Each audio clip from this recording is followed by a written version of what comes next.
I don't really know what I'm going to be doing for the schedule this week. Let me know in any of the comments or on my Twitter if there's any particular games you'd like to see. Otherwise, it's back to the usual par for the course. Noita, Dead Cells, possibly fighting games. Tonight, I'm just looking for the more relaxed vibes we'd have in this game. Dead Cells was another potential choice, but that game's a little a bit of high intensity action, which maybe not for what is essentially a Monday night for me. So, back to our usual wizarding experiments. I've already forgotten how to play this game. What has it been? 2 weeks. I miss it already. You know, since we were running experiments last time, it would be a good idea to check this time. See what other new things we can come up with. Coal? I'm sorry, was I... No, it looks like I was just having some of the water. I was about to be very embarrassed. Is it possible to eat coal in this game? Gladly, it seems that's not the case. Alright, back to figuring out what the heck we're supposed to do.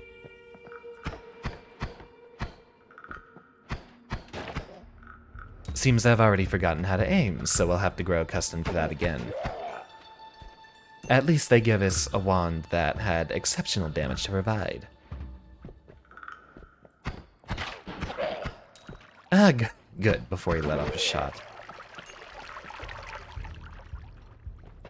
I don't like these guys, but we're probably equipped well enough to handle him. Guess there's no way avoiding that initial bit of damage.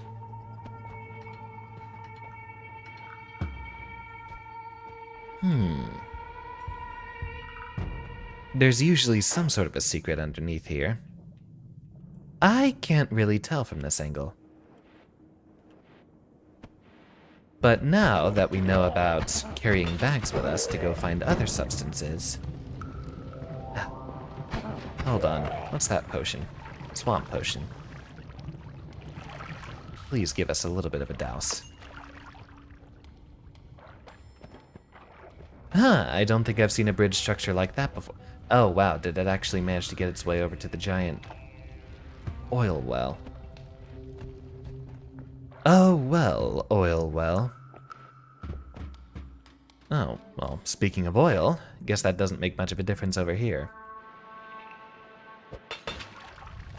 I don't know what use Swamp has. Maybe we can get rid of it and see if we can find some other substances more useful to pick up.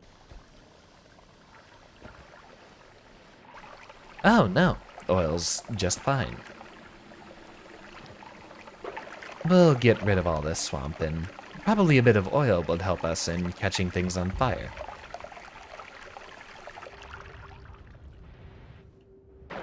And give me some of that shit. That's it.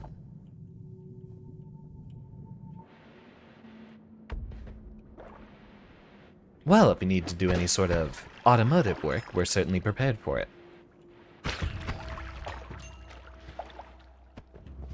What is with this wand? It's doing an exceptional amount of damage. Ah, great, we're already toxic. Let's see if there's any way I can stop being a Twitter thread.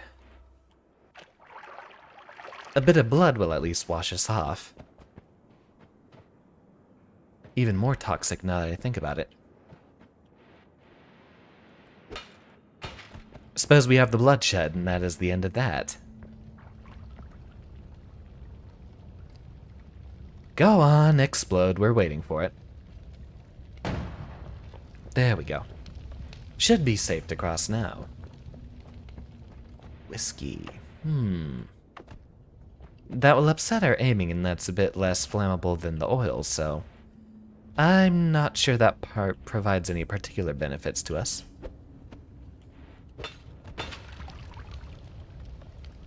Let's just get rid of it the easy way.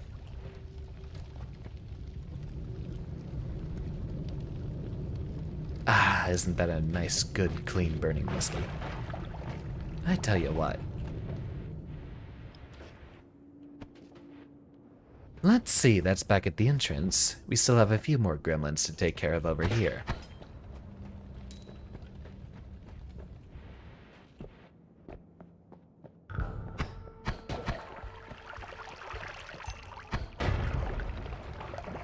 I hate those spiders.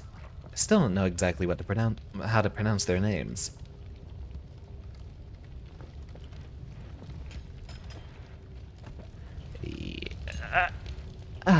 There we go. Is that a crate? One of those explosive ones? Buried under the coal, then. Now that the whiskey is done burning, we should be able to grab our health pickup. I have spoken to some friends who've played a lot of this game before, and they say that they can manage to make a save file last for hundreds of hours. I'm, very interested in how that's supposed to play out. I wonder, do you just keep getting upgrades, or where exactly does this game end? It feels like essentially it should be some level of finite. Though so far in all our time playing, we've never managed to go back up. We've never backtracked in this game.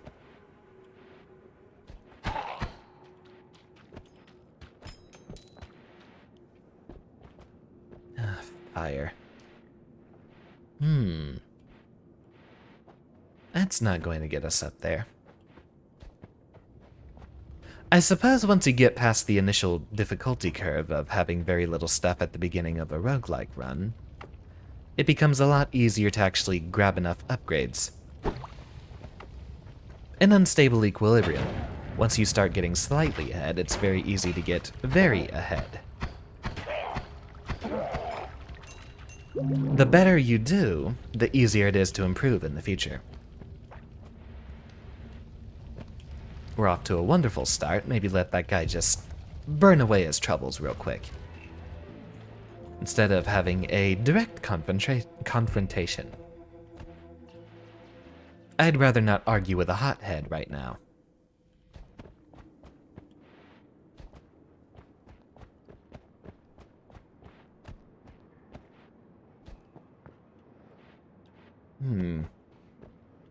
And we still haven't found any new wands yet.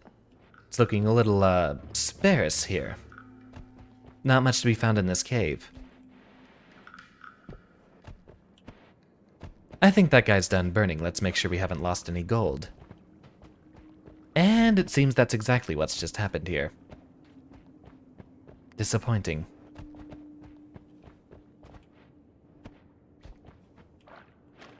So that's the oil pit we were at before. I wonder what purpose in alchemy the oil serves. There's a lot of stuff we still need to test around with mixing, but I think that's going to require a lot more of the magical, extravagant potions that we don't really have access to yet. Who carries around swamp? Apparently I do, but that's beside the point.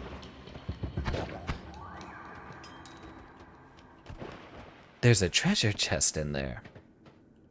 That's probably sealed off, but we'll see if we can find another way in really quick.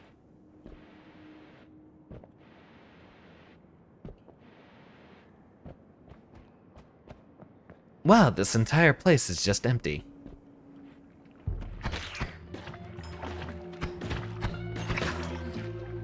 It's so difficult doing the dodging with that hover pack. Oh goodness, there's more of them.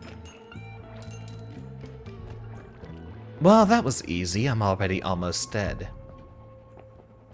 But we have found 2 health pickups so far. Miss every single one of those shots, don't we?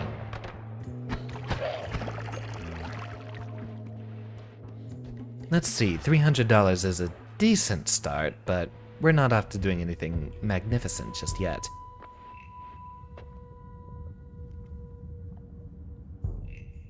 Yep, I suppose that's going to be the same tablet every time. And so far, we don't have an idea of what it's supposed to do yet.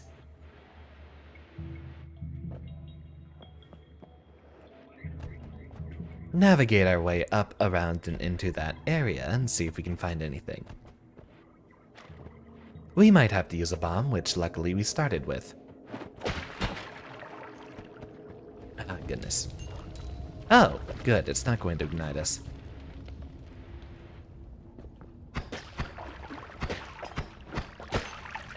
Ooh, boy. Got that one before it got nasty.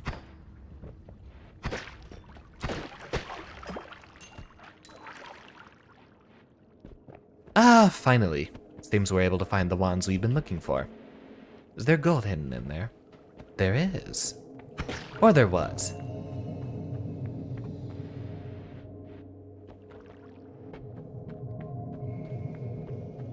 Already forgotten our treasure chest over there, so we'll be back for it momentarily.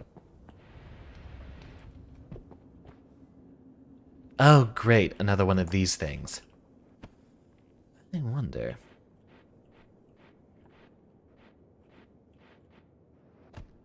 Looks like we don't have any gadgets to ignite it before things get schnasty, so we'll grab that while we're already boosting our way out and float away. Easy. And this time we were attentive enough to pay attention to it. If only I could take that crate with me.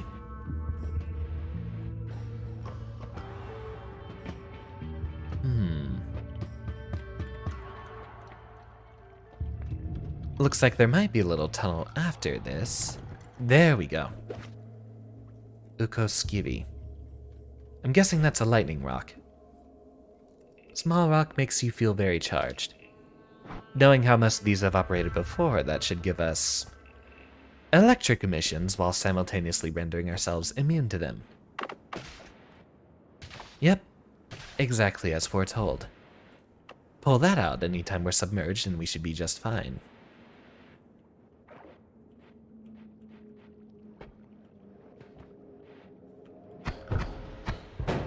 Ooh, spicy.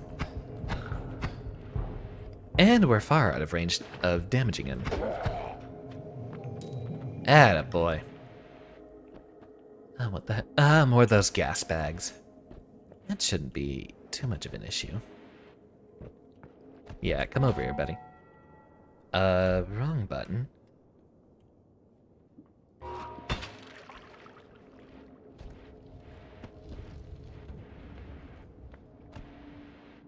Oh, what are those little spikes doing there? Don't Molotov me, man. I'll Molotov you instead.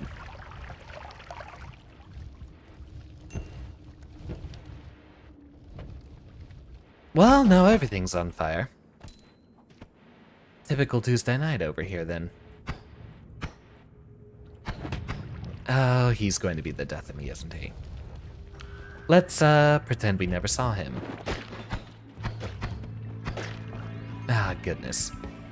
This is only going to get worse.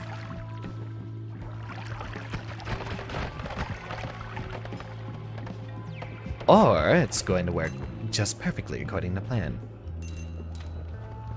Get some of that gold, although the majority of it has vanished from our faces.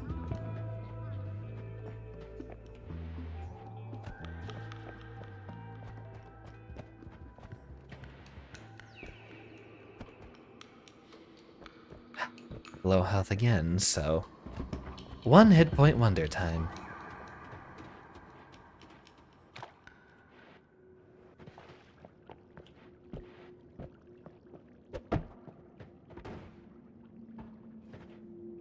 Hopefully it's of more use to me down there. No way I'm bringing that back up. Oh, goodness.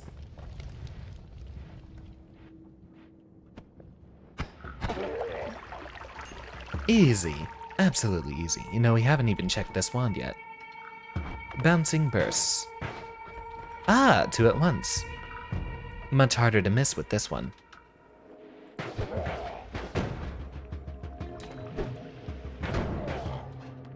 And it still does exceptional damage. Pick that. Seems we are doing wonderfully for this start. Excellent beginning to the ah, goodness. How exactly am I going to get out of here without being rendered toxic? Alright, into the portal we go. I suppose that's what we'll have to make do with. No treasure chest for us, ultimately. So, we don't have any purification powder. How do you get rid of the toxic material otherwise? Lance is useless. What's this? Create a mighty rock out of thin air. Marginally less useful. Black holes, however, will be very useful for us.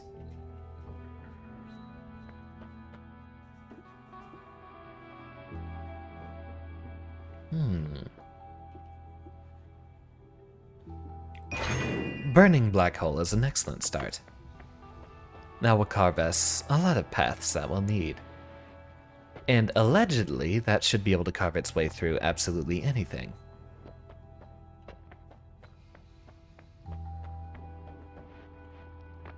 I wonder how they made an entire engine based around simulating entire pixels. Just clumps of them, all with their own physics.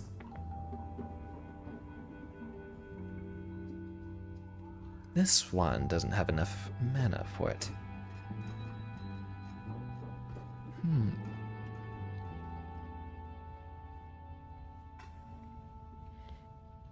I guess no harm done if we just swap these around then, right? Then we can move this one over here as our primary. Ah, that was a absolutely horrible idea.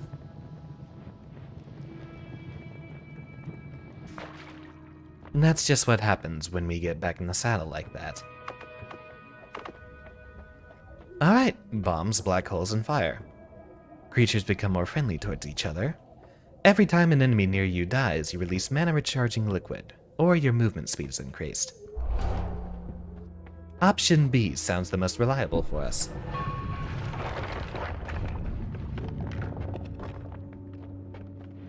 It'll at least let us bombard more enemies at once. Cull pits with a fire weapon. There's absolutely no way this can end poorly for us.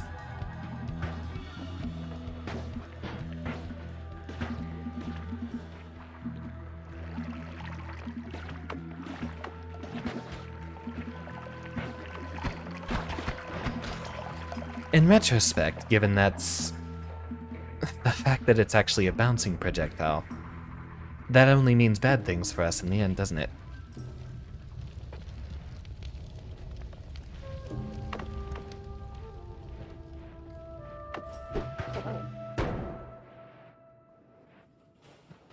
Especially given its unreliability due to the shuffle addition. We have dug ourselves deeper once again.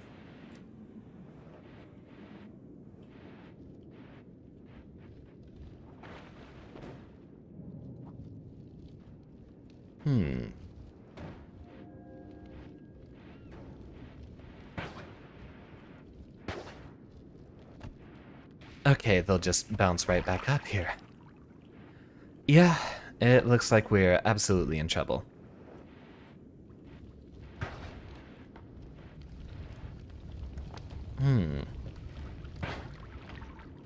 We might have to start firing at an angle somewhat around our targets.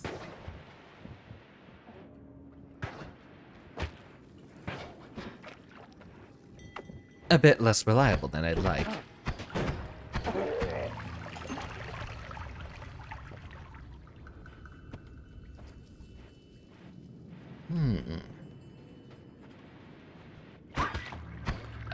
Well, this is definitely where this comes into play.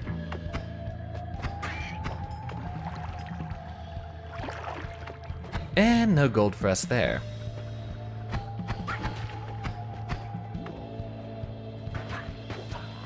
Luckily, these projectiles are affected by gravity, so they shouldn't be coming back to bite us if we remain on the high ground. I'd rather not deal with this right now.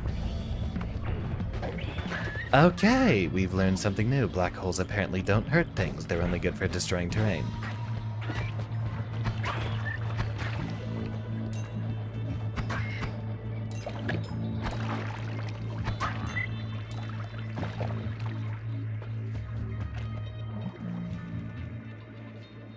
Well, at least we made it out of that one alive.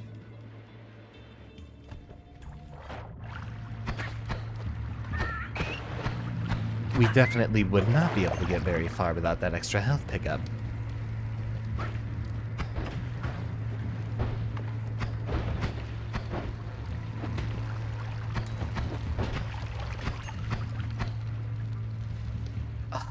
Already almost dead once more. I will take out my anger on this gunpowder.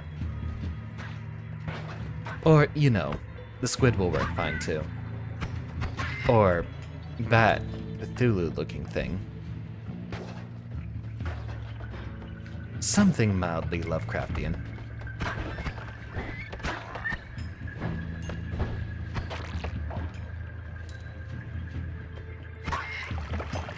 More damned lava bees. Now this looks like something I can get behind. And still almost murder myself in the process. How many times is that going to bounce?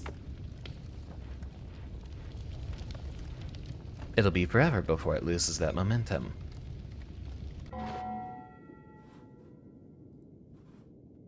Get that pause real quick.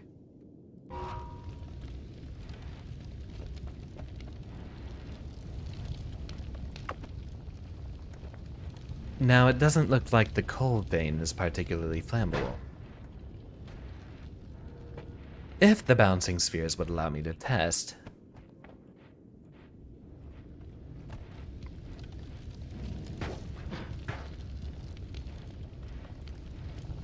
Boy, we just put that on a shuffle wand and called it a day, didn't we? Looks like that's not going to lead anywhere important, so let's not waste our time there anymore.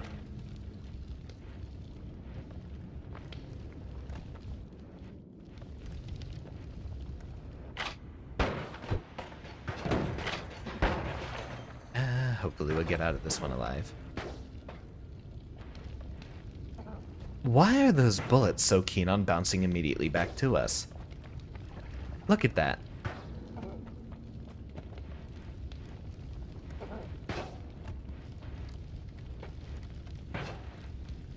That's a bit more like it. I suppose given the formation of these caves, there's not too many angles for us to bounce them off.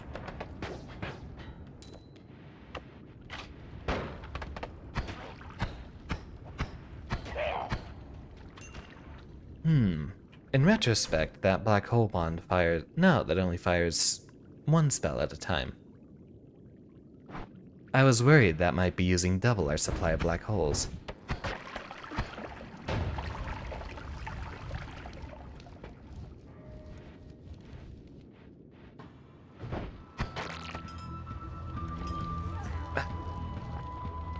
Forever out of our reach.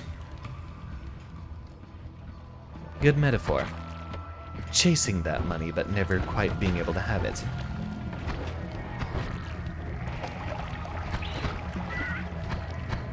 Yeah, let's not do this. I don't want to deal with any of you right now. We'll make do.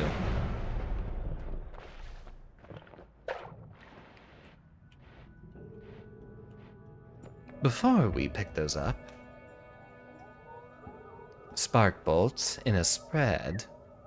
The chainsaws were always exceptionally useful, with a decent amount of mana as well. More rocks, and that one looks the most useful to us.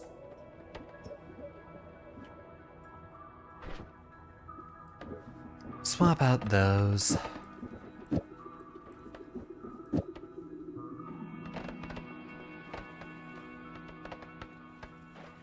That one looks like it'll be the least useful one. It has among the lowest stats in general.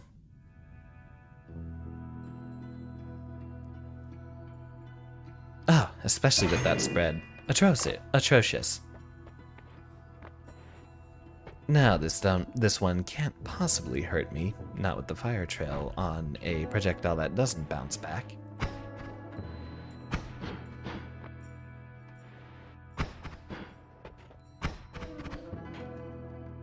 What's making that bounce?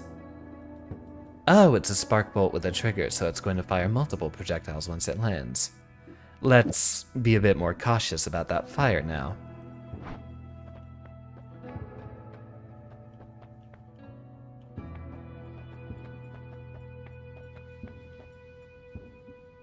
Only a few more opportunities to purchase.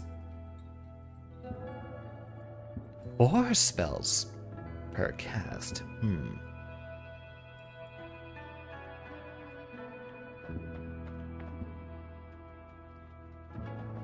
Discs are dangerous, and so are rocks to a slightly less intense degree. That one recharges mana way faster than it uses. Still has enough of a delay and cast time that maybe it's not the best idea.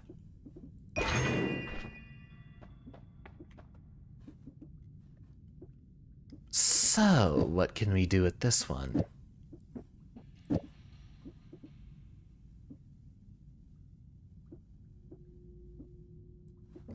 I still don't know what the difference is between those two.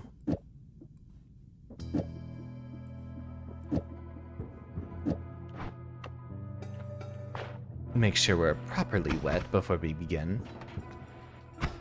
Ah, that will bounce. Don't take my prior quotations out of context.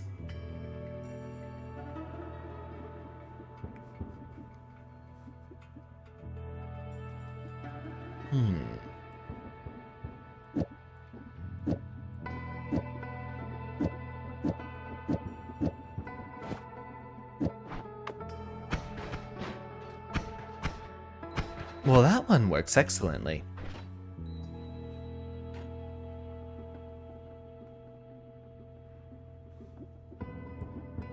I wonder how you're supposed to order these.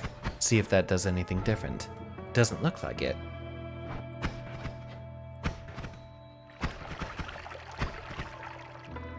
Excellent supply. The recharge time's a little bit slow, but we'll make do.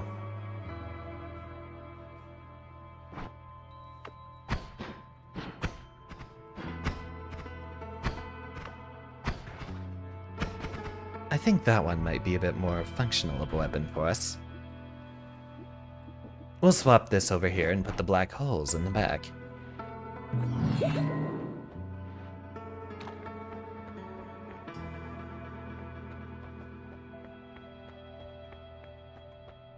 Ah, the lamps have already been knocked off from our own shenanigans. Angry Ghost. You bleed slime. Slime no longer slows you down and you have higher projectile resistance. From now on, you will find an extra perk in every holy mountain. I don't particularly enjoy our other two choices, so let's make ourselves a proper investment for later.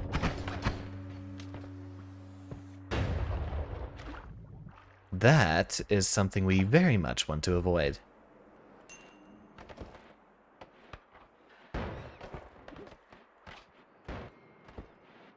Oh, a treasure chest. This looks positively benign. Oh, lo and behold, it is. Oh, right, we can't even be above those guys due to the freezing vapor. We'll have to be much more careful here. I wonder what our best defense is against that. You brought this on yourself, buddy.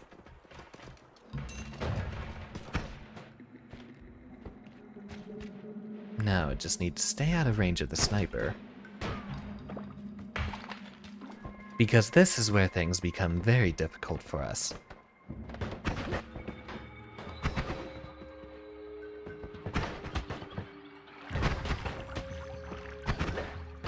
Wow, we're not going to hit anything accurately with that, are we?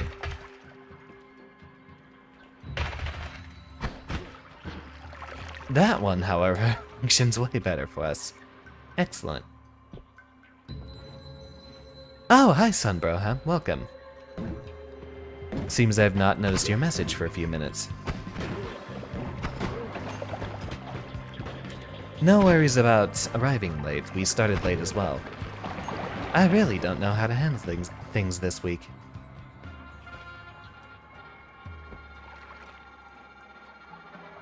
I suppose more Dead Cells. I might return to a bit more Guilty Gear during the weekdays. I've been playing that game a bit more and I might be picking up a new character. I've taken a recent interest in Zato, at least so far.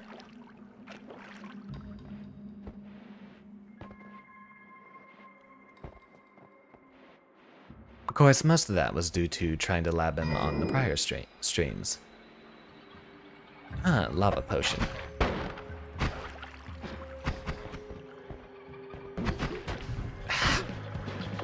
Wow, you have a lot of health.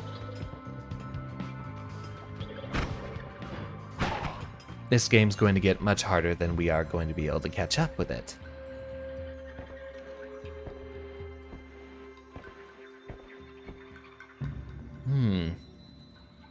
There's no way this generated like this, so I wonder what sort of wanton destruction resulted in that.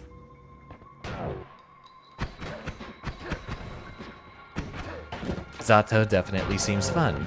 I've seen a lot of shenanigans with him lately. Wow, you're just going to stun me.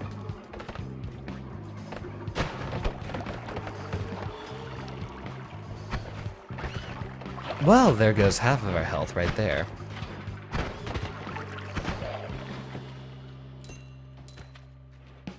Already almost dead and barely any money to show for our work. Arrows. Unusual.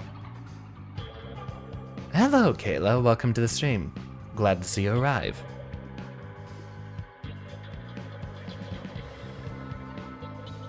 You know, I'm sad to admit that Juan's actually helped us very little. This one seems capable, at least.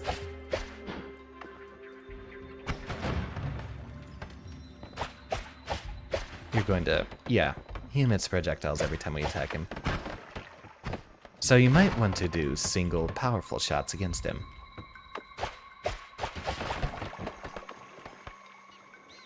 Unfortunately, our shotgun projectile isn't particularly accurate.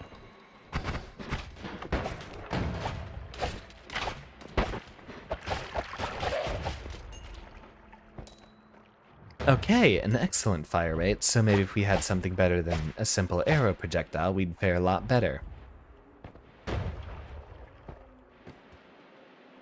And we already have basically no health left.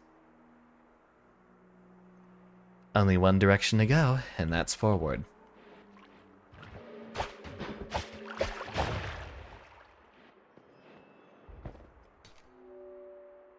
Freezing vapor, but what's it emitting from? A freezing liquid, quote unquote. We'll just, carve our way directly in there. We're doing everything we can to stay alive after this point. Now, what are our better or worse ones to compare to?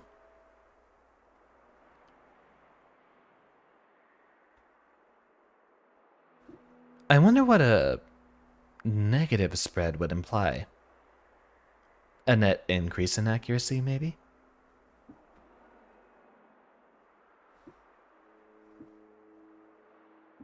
This might be our least capable wand, and it doesn't look like we'll be doing too much terrain destruction. How much does that consume? 70 mana. A very high mana cap. Favorite spell? Absolutely. Doesn't really matter which one we pick so long as we remain safe for a while. What do we have here? Earthquake shot, large firebolt. Now this one also looks powerful. This wand isn't helping us too much. Alright, a decent range. And it does destroy some of the more fragile terrain, it looks like. Oh, and some of the regular terrain as well. Now, last time we might have hurt ourselves a bit too much, given our capacity for shocking ourselves. Shame we can't carry a weapon offhand. I'm just going to immediately go into the next area to make sure that we keep that.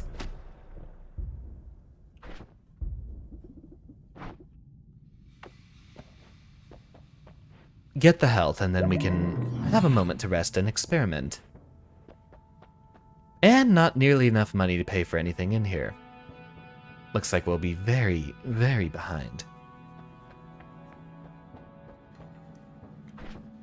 Instead, we'll just have to make do with what we have. Now that consumes 70 mana on a wand that recharges it at a decent speed.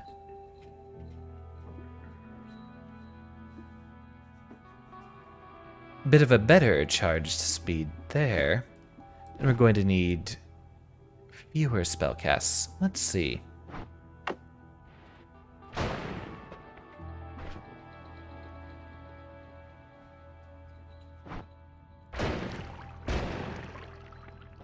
I think maybe having a higher capacity will serve us better in the long run. Quadruple Scatter Spell. Makes a projectile crumble the earth it hits. More powerful version of Firebolt.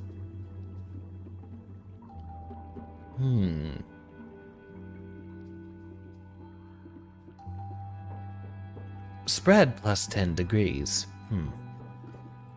Given the explosive capabilities of the lightning bolt, that might serve us a little bit better.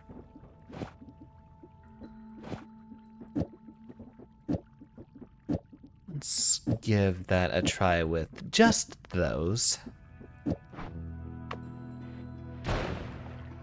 A lot of damage, at least.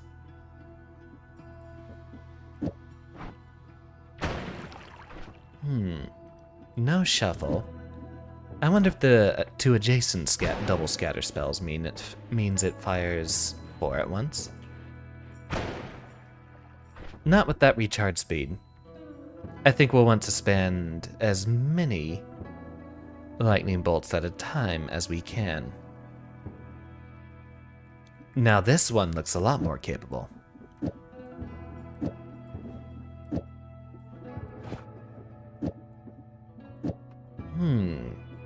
Instead...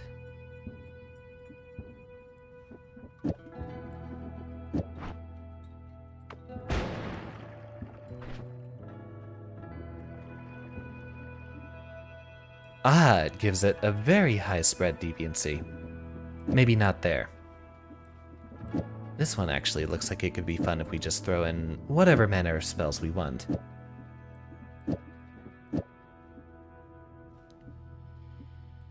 Although I wonder...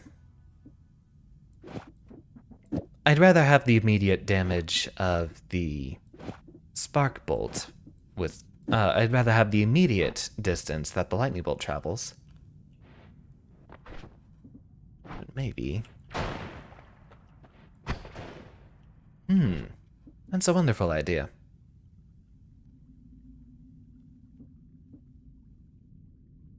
Very high damage, alright. When it's not a perfect game, it gives those of us who don't play as well of you as I a little bit of hope. Yeah, we'll have to make do.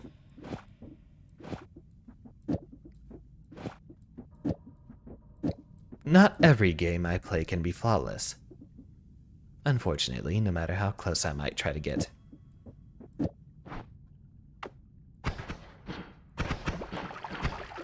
That one definitely doesn't need all the surplus effects there. That one might just serve best if it had a lot of those on there. I feel like any of the ones that have triggers just fire a spell immediately afterwards once they impact something.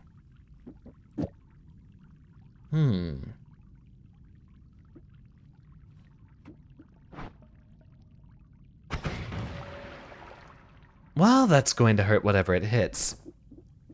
We'll leave that one there. High capacity, short recharge time.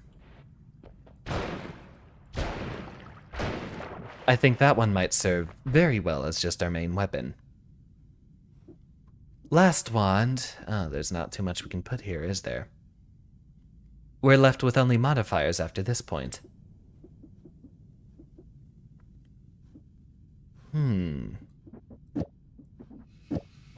Hopefully this doesn't have much of a capacity to hurt us. It leaves only behind a few fire particles. I think we can deal with getting rid of that for now.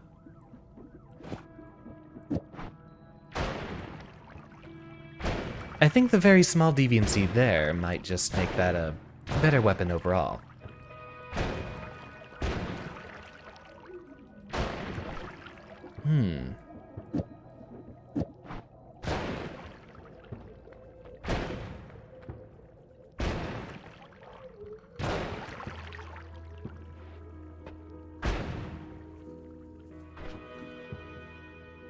Shuffle, yes. Okay, so that's the issue we have here.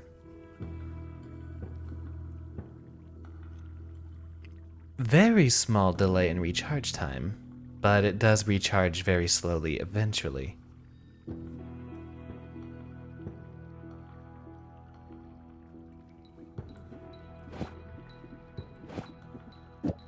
Wonder if this one might serve to be a bit more reliable.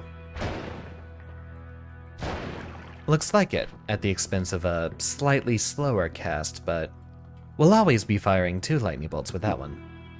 Definitely don't need to be firing multiples of those at once.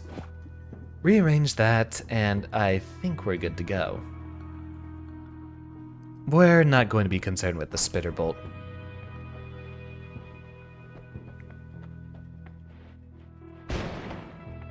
Two lightning bolts at once, each time. Your spells... oh, goodness. Your spells are 5 times as powerful, but your maximum health becomes 50 and cannot be increased by normal hearts. Divine Blessing allows you to tinker with wands everywhere. Okay, I might take that one. Critical hit plus close call. You gain additional chance to gain critical hits as long as there are enemies near you. I think I'll go with that one. That will let us mingle around and pick up any spells we might find in the field. Alright, best hopes. Nope. Let's put the hurt on him.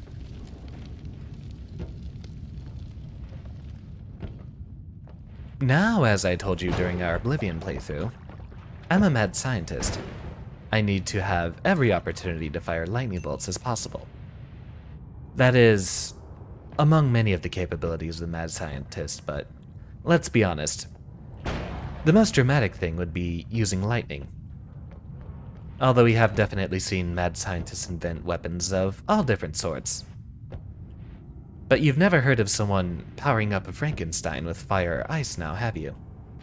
An important and rare perk. Ah, good news. I don't know who you are, but I know you're an enemy.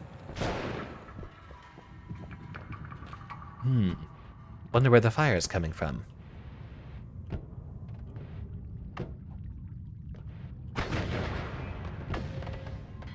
Alright, we'll have limited shots on that one. And that still doesn't cut through the steel.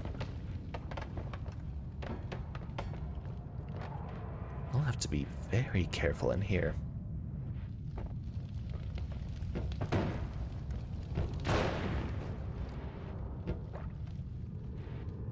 If only I could hold that electric rock in my offhand. That way I could never hurt myself.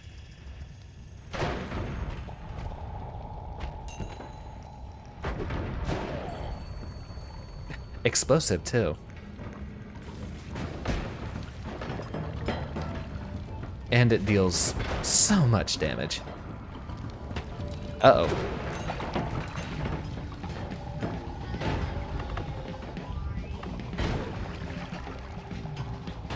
Already dooming ourselves. Let me up! And don't stun me, please. I'd like a seminar on the stun mechanics in this game because it doesn't really tell me exactly when I stop moving. It tells me when it happens, but I don't really have a way to prepare for it. Disappointing.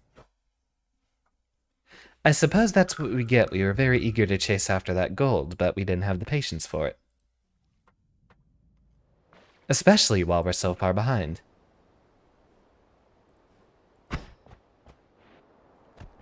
Alright, back to the old grind.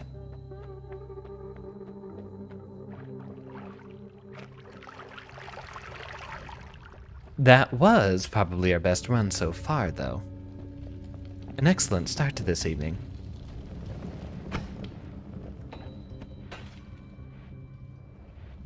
So far looking like a 2-hour stream. I do have a little bit of business later to be tending to. Looking forward to a very busy week outside of streams.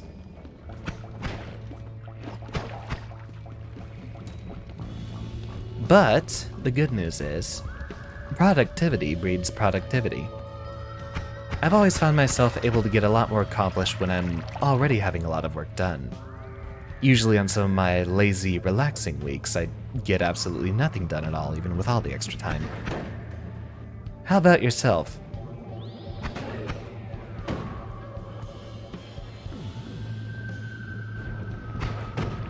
Yep, that's a roguelike for you. Things get out of hand very quickly. Okay, fine, I'll just charm myself then, and still be on fire. Guess this is what it's like to be hot. Probably shouldn't step in that.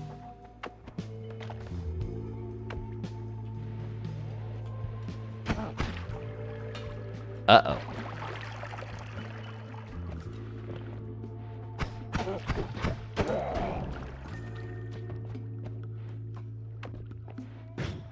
So yeah, that's a question for the chat. Do you usually find yourself making productivity in quick bursts, or do you manage to schedule out something more consistent? The latter is actually why I started streaming, trying to get myself responsible enough to be able to stick to a schedule rather than just maniacal bursts of motivation, but that would be playing against type, isn't it? Same. If you slack off, you'll be slacking for at least a week. Glad to know I'm not alone. When you're working, get a ton done. Maybe I should stop talking while I'm on fire. Get a ton done as long as you don't lose momentum. It's all about momentum. Definitely. One point I've ultimately conceded is, yes, you absolutely do have to be in the mood to work. I've had some of my worst writers or artist blocks lately, usually after having a bad stream. Although those have only been few and far between, I'd count maybe 2 or 3 of them so far.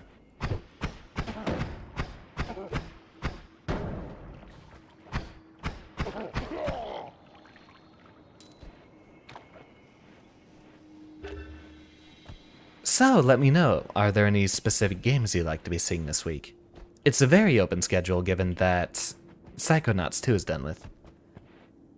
Kayla, you like to schedule things but sometimes wait till the last minute. There's a great schedule originally. You know, you definitely need to make backup plans for when your original ones don't work out. That is the good habit of planning, is making backup plans. Me, usually when I have a schedule, I just lay out a number of things I need to get done. Concentrated mana. It looks like there should have been a wand here. Levitation potion and a water potion. You know, I'm not going to remember to use that in the heat of battle, so I think we might do well with that. And then again, it's probably still going to be usable as a water potion, right? We could probably use that to douse any flames that we run across. So let's give this a drain real quick.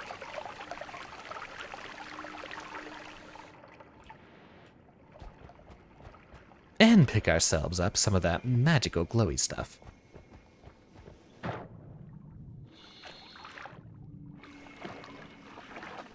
Absolutely wonderful mechanic. I wish it was in more games. You'll watch anything, like having these on in the background while you work. You know, I have been told multiple times I'm just generally a very chill streamer, but I'd suppose that's mostly because I don't know how to project anger with this voice just yet. If you want yourself a Xander Rage compilation, then maybe I should start playing Guilty Gear more once I have more voice acting classes. You'll notice I usually speak in a very singular, even tone. Not monotone necessarily, because my pitch does raise and drop throughout my sentences, but it's always relaxed. Even when I, die to something as absurd as that.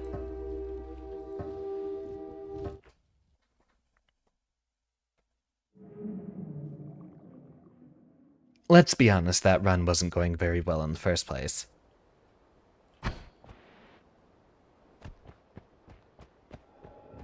But it seems that's going to be my niche eventually. Very relaxing to have in the background. I'll be honest, I find a lot of the hyperactive streamers to be disingenuous.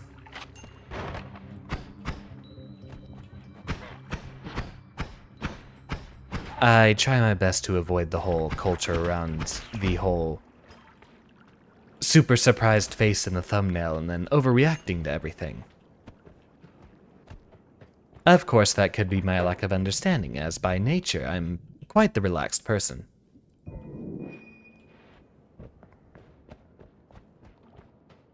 But if I am going to be a teacher, it would be best for me to keep a cool head about things, no matter what. Especially when playing Strive, goodness. That game has done so much to hurt me. And if I try to overwork myself with a character like Zato, it's only going to get worse now, isn't it?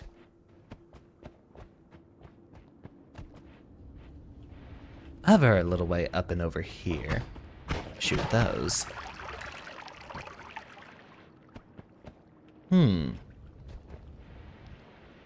Where to begin?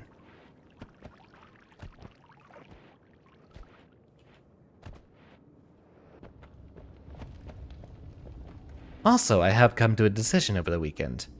I think in my off time from the streams, I might start trying to write a fighting game tutorial. I don't know exactly how good the other tutorials sitting around are, but I think I'd be able to teach the basics of Strive quite well. It's an excellent game to get started with.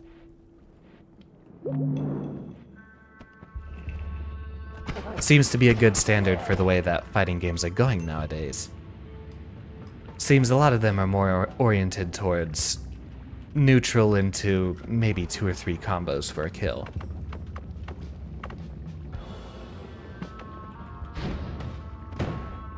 Personally, I'm not too fond of the idea of matches being decided so quickly. I do like a lot of the somewhat older fighting games that at least let you do longer combos, but have more health to compensate. And the neutral didn't necessarily lead to quite as horrible of, or quite as explosive of damaging combos.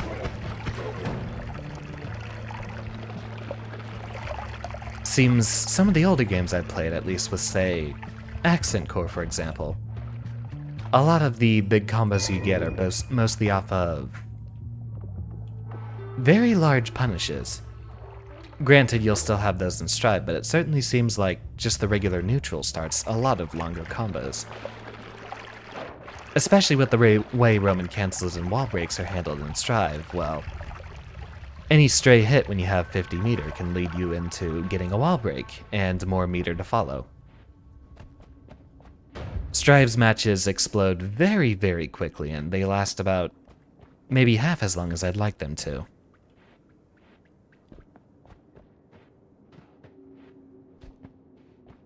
Heck, I've been playing Gold Lewis, as you've seen from this last weekend, and those matches last maybe about 15 seconds. That boy can take out 75% of your health meterless.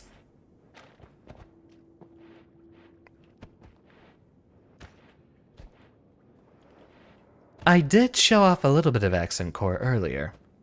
Not that I'd have very much of a sufficient time playing it online. Or you can use Slayer and punch someone once and win. Let's be honest with ourselves. In Accent Core, you have to punch someone twice with Slayer to win. But you do have a point. In Exard, I think you can get away with a lot of touch of deaths with Slayer. Or it could just be the fact that I don't necessarily know the huge touch of death combos you can use with Slayer and Accent Core. Well, I wonder who is the highest damage character in that game. Possibly Potemkin, but grapplers don't necessarily have long high damage combos. It's mostly the fact that they'll get you in a situation that's difficult to escape from. Certainly seems like Slayer and some of the other characters can get you caught in a very long combo, which overall might actually drain more health from you than a looping command grab setup with a grappler.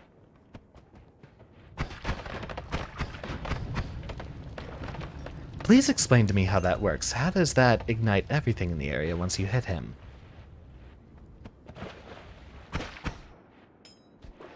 I do love Slayer. I'm very excited for him coming to Strive. I feel like he actually might work very well in that formula. Especially with the whole idea of doing the wall break combos with him. Get a counter hit pile bunker, do a whole combo, and then take off half of your opponent's health and get the wall reset.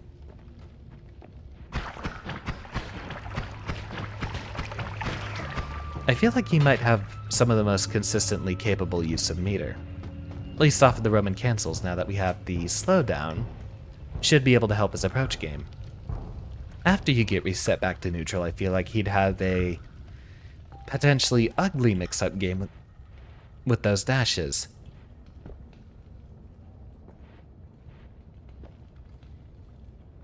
And that's just flammable gas, that won't hurt us from passing through it.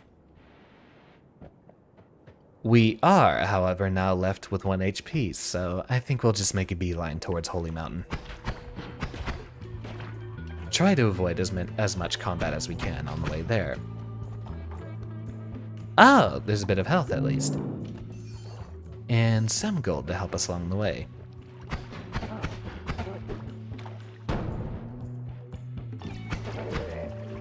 Pile bunker is probably an auto wall break. In the past, it's been a pretty dedicated wall stick option, at least on counter hit. So I have an idea that, in that case, if it is supposed to destroy the wall very quickly and doesn't lead to, say, a wall bounce or... In retrospect, I don't think there's any actual wall stick attacks other than using the actual wall break mechanic itself. There are a few characters that can wall bounce, such as Gold Lewis's 426 Behemoth Typhoon. We might get a wall bounce pile bunker, which would be exceptional. It seems like it might be a bit too easy if pile bunker would just immediately do a wall stick on counter hit. I feel like they'd want you to get in 2 or 3 extra hits in order to actually get that level of a reward. A single counter hit pile bunker just leading to you immediately getting positive? That's ridiculous. James White, welcome to the stream. So glad to see your return. There's whiskey behind here. Let's just see what happens.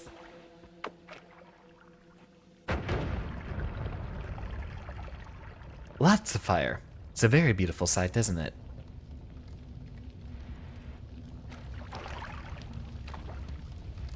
I am still absolutely clueless about this game, and I have no idea how we'll make progress in the future. We'll come back to that when it's less everything being on fire.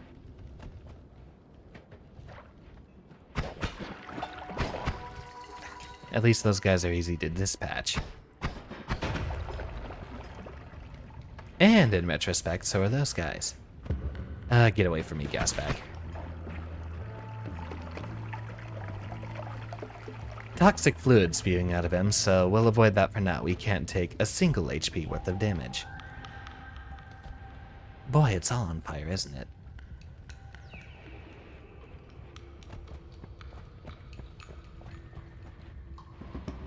Luckily, this might just teach me to be properly cautious, as I should have been. What have you missed? We did have an exceptional run to begin this stream with. It lasted about 40 minutes. I picked up some lightning bolts on the way down, but once we got to the 4th level, in retrospect, I think that was the 2nd time we've ever actually gotten to the 4th area.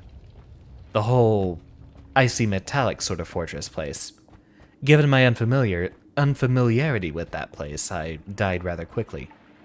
But that was, so far, our longest run. Or the deepest one, maybe not necessarily the longest. No significant progress has been made yet.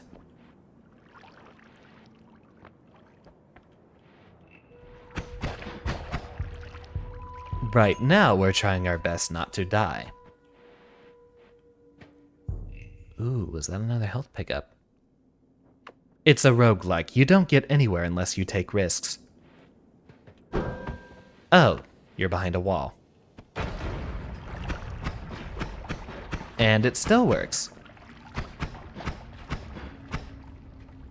Yeah, get out of there. I'm gonna need that stuff. Acceleration. Unstable teleportium. Unlike acid, toxic can't kill you.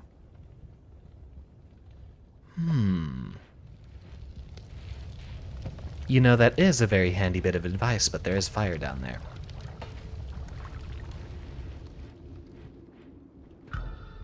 Acid can kill, poison cannot. Noted.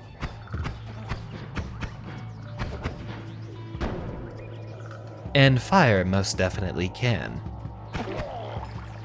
Pick that up.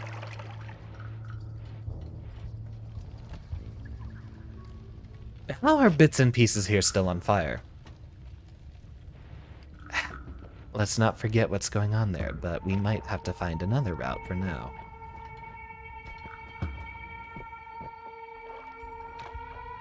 This should be that whole pathway up to the lava lake.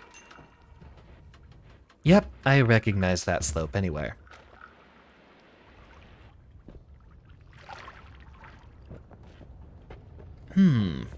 Here's an idea for you. Given that I am a programmer, maybe we should try messing with some mods for some of our games on stream.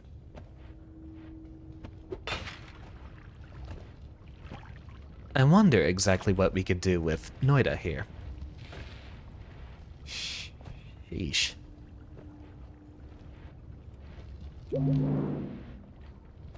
Alright, we got out of there just fine. And now my greed is about to get the better of me. Torch, useless. I'm not going to fight the guy with the Molotov in the close corner. No, that's dynamite. Close enough. Would be very interesting to see what sort of modding stuff we could do with Noita. I don't know too much about Dead Cells. I don't think there's too much going on there. Custom Xander skin. Can you do that? That's actually something I've very much wanted to do. You know what? I will look that up after the stream. Would be a very hilarious and in-character thing to do. Shouldn't be that difficult. I'd like to keep the hood, though.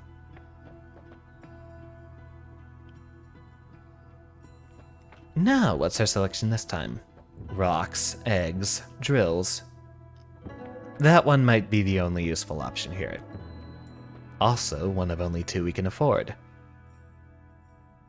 I'm very interested in the idea of a luminous drill with spread, but let's not deal with that nonsense.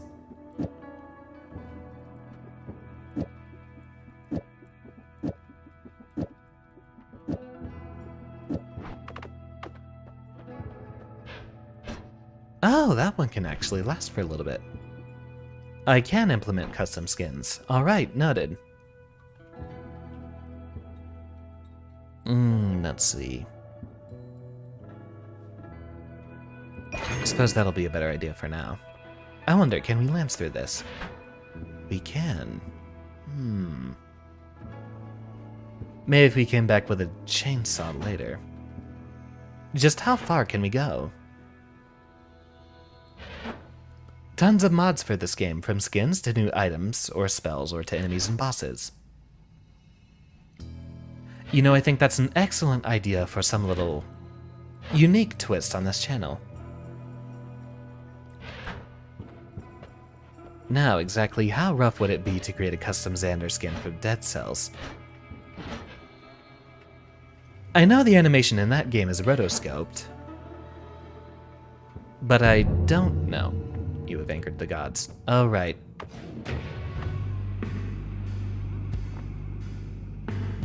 I remember this. Well, there's absolutely no dodging that, is there? Goodbye.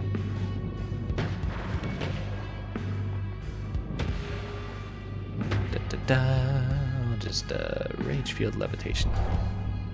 Let's go with that. Yeah, ain't no way you're following me out of there. Only Xander could outsmart the gods like that. It still hurt me in the process, but we'll be okay.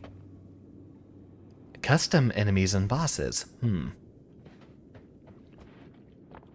I would question the legitimacy of my runs if I were to mod in spells. I suppose that might be a case for something after I've beaten this game. But knowing how long that's going to take, is that something we'll ever get to? Knowing how difficult roguelikes can be, I'm not even sure if I'll be able to actually beat this game on this channel.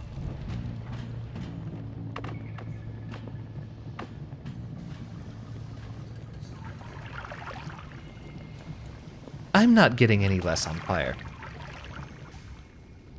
Slowly. Pissed off Steve. Please tell me that's not his name. Just pulling another spore shenanigan at this point.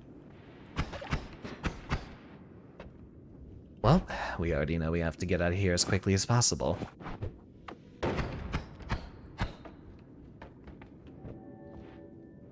Past the glitter bombs we go.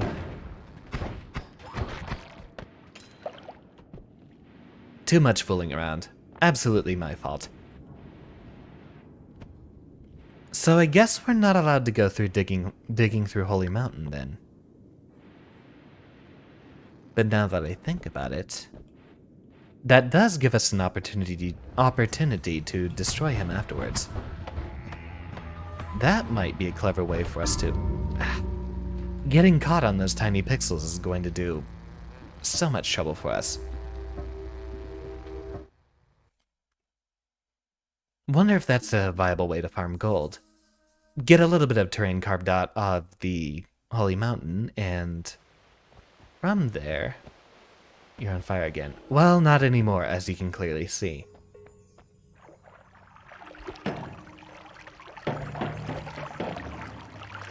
I tend to be able to notice very quickly when I'm on fire.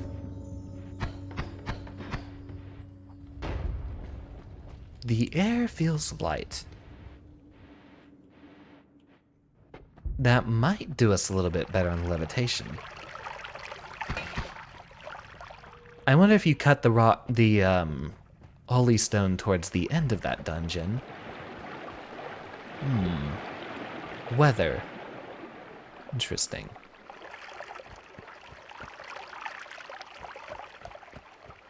You know, we haven't seen it rain yet before.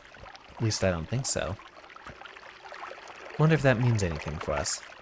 Acid potion, probably not a good idea.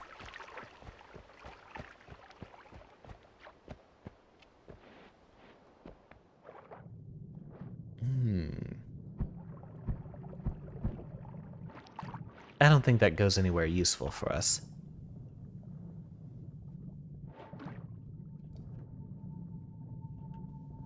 We're gonna be taking some damage.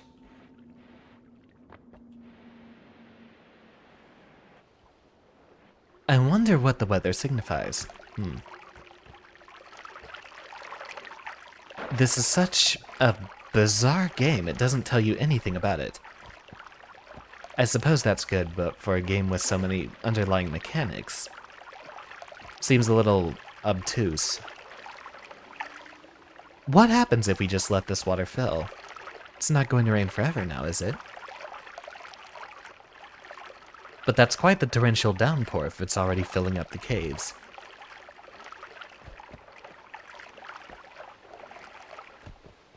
I'd like to get back onto a tour through the desert again, but we don't have the levitation for that. Ah, we do need to keep an eye out whenever we find some levitation towards the beginning again.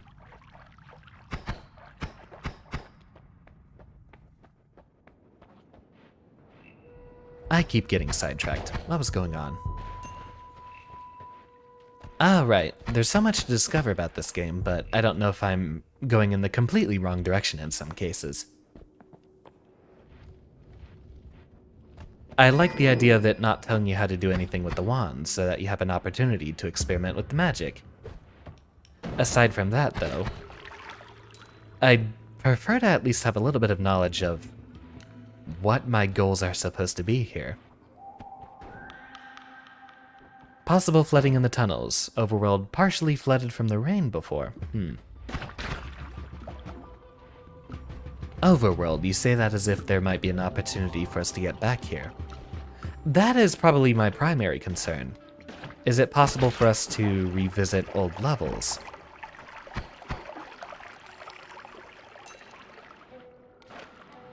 We'll suffer a little bit of damage for that. Unfortunate.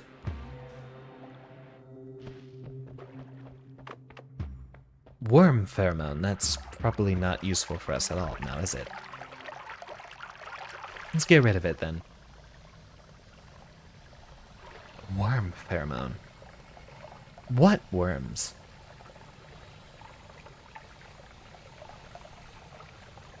You know, I don't think I've seen... I swear I've seen the name worm before. Let's see. Progress. Nothing in here is going to get just the name worm, is it? Might have been a boss. It sounds very familiar. So we can revisit these areas.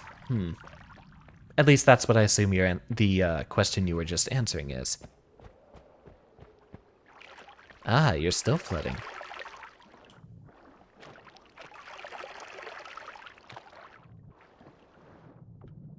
Well, the rain has stopped, so I guess there's more adventures to be had up here. Much later. You had the right idea with digging through holy mountains, as the drills, among other spells, let you dig through everything in the game. I assume that's going to anger the gods every single time, though, so that does give us some level of trouble. He had a spell reflecting shield as well, so we'll figure out how to get around those. I suppose once we reach a certain level of power, we're not really going to be concerned too much with most of the enemies we'd encounter. So far, we've been generally starved for good spellcasting options. Was too busy focusing on the... What the heck was that? Oh, that was just his own levitating. Wait a minute. Wait a minute. What can we afford to get rid of? Or, more importantly, where can we afford to get rid of it?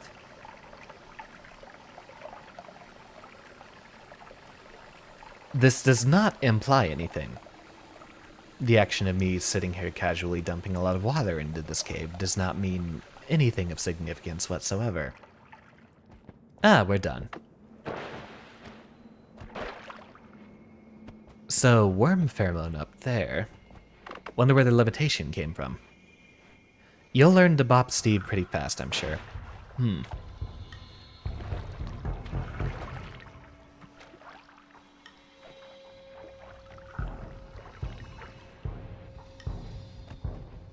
Ingesting levitation, and then some of the effect from standing in it. Ah, that immediately cleared out once we stepped out, wasn't it? Make our speed run, and maybe we don't have to use any of our potion.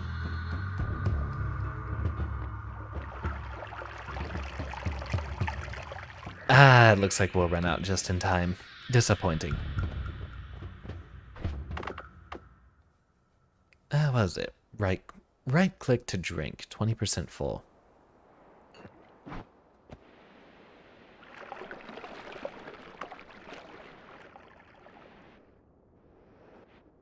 I know there were the secrets up here, so let's try that once we get to the apex.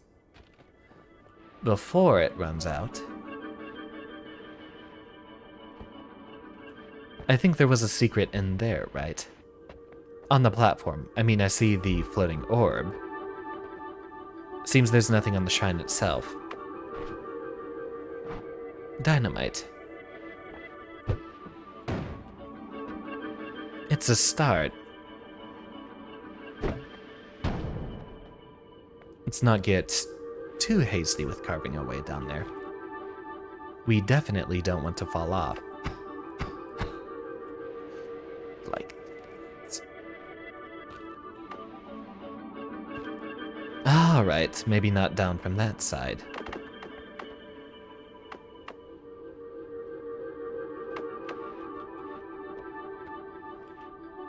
Maybe if we throw the dynamite in there. From higher up, how about a little bit of a physics lesson? There we go. Making some progress.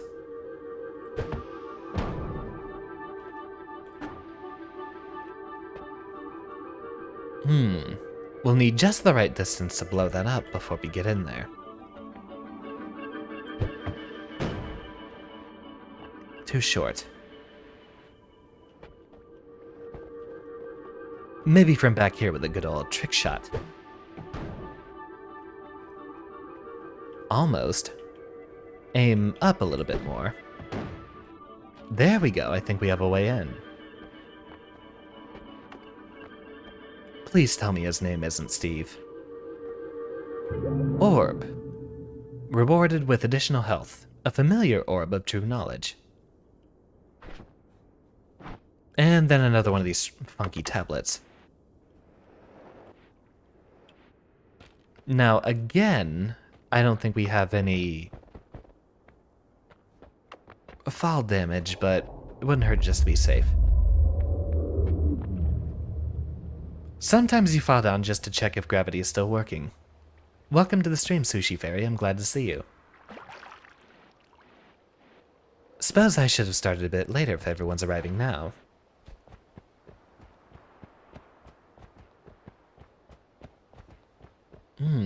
Hills are shaped differently this time. Now, I did hear about those things. I did try to watch a few spellmaking guides, and some of them let out a couple of secrets about the game. Maybe the tablet had something to do with the platform. It'd be a bit of a risk to get our way back up there, but I think we can make that little bit of a trip. And this time, without ingesting the levitation, we might be able to just carve ourselves a little hole in that snow.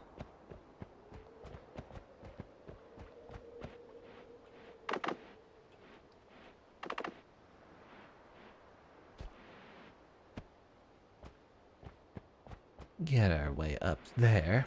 Wow, that's a much longer distance the way back than it feels like it was going the other direction. Lots of gold as well. I feel like once we actually get a wand that can make a capable luminous lance, we might have a lot more freedom where we're able to head. Now, of course, if I start pouring it here, it's going to flow downhill, so make ourselves a little bit of a hole.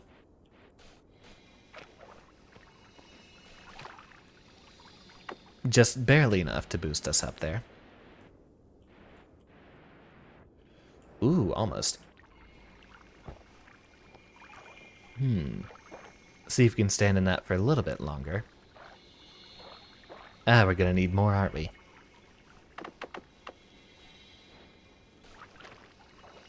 There we go. How much do we have left? 7%. Okay, that's plenty.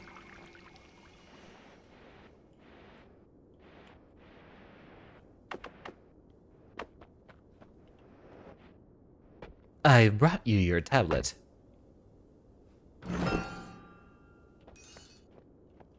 James, you are absolutely brilliant.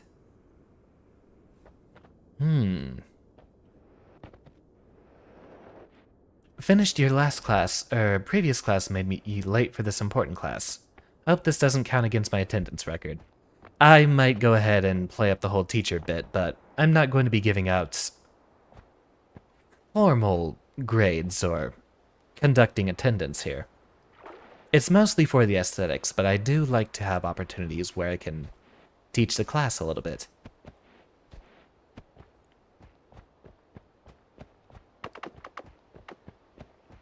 Now I think about it. You showed up here first on a Noita stream, didn't you, James? Aren't you secretly dropping hints for me?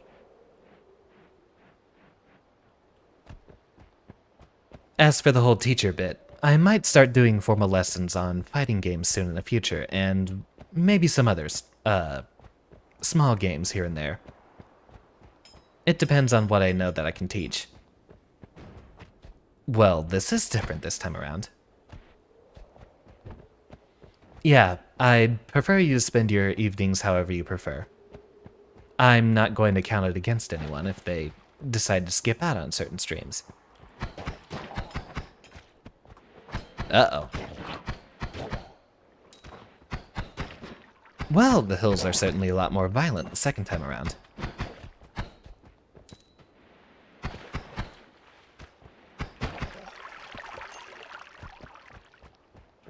I'll see what's going down that little hole. Indeed, thank you, James. That got us a little bit of boost on the gold, and I feel like that might be some ticket towards a secret ending. I wonder if we bring back other tablets, if they do anything there. Or maybe they're all tied to oh! We're already back down in this area. That's... I don't remember which part of that spells our doom. Actually, that hole might be because we grabbed that tablet. Might be a setup towards the actual ending we're supposed to get.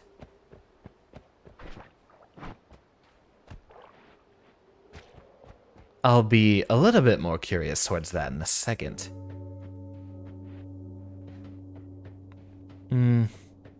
There's probably not going to be anything interesting over here. I might as well. We're gonna end up fighting that tentacle boss that's going to murder us, isn't it? Oh well, a game with no tutorial and so much variety is bound to just make you experiment. I imagine that's what the designers had in mind. Given your ability to customize wands and the fact that they've told you nothing about the game world, you're supposed to just figure it out on your own.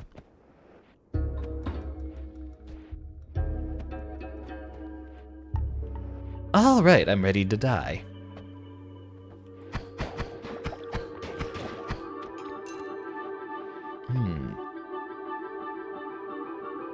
I think we've read that one before. Rewarded with additional health. If that at least sets us on the right track, then we'll be sitting pretty for later. If this is that doomed room from before, let's see if we can find our little way out.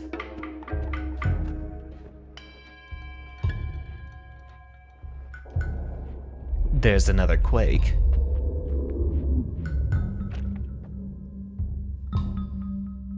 Oh yeah. That's the murder pit. So, we'll see if this game lets us get away with cheating. Can't do it like that. I think in order to try to get ourselves to not use some of the levitation, see if we can sneak around and use the TNT from this side. Of course, knowing a game like this, we might end up getting ourselves killed anyway. Now, this is going to be a very difficult task because we want it to get in just the right spot.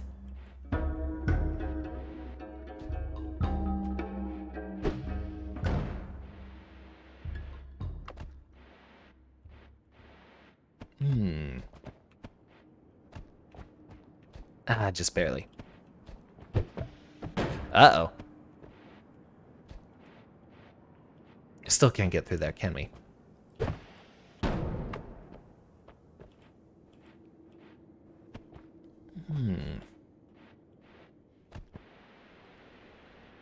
Now, please don't murder me, Mr. Tentacle Monster Man. See if anything happens when we bring this tablet over to that shrine.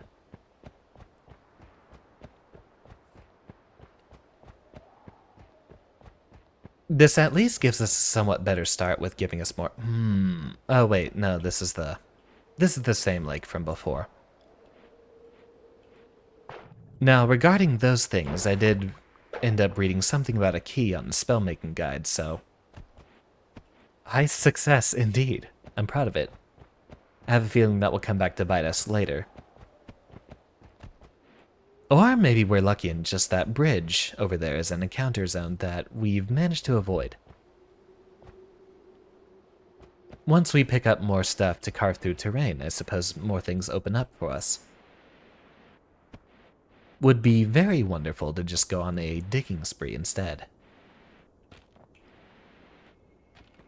Good, the levitation is still there. Grant me your power. We're going to need maybe 10% at a minimum.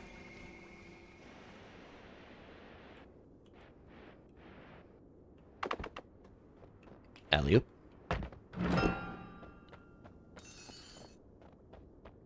Excellent. Where are the other ones? There's one right at the beginning, on the left. I know that... Oh, wait, it'll be on the left side of the lava. We might have a safer opportunity there.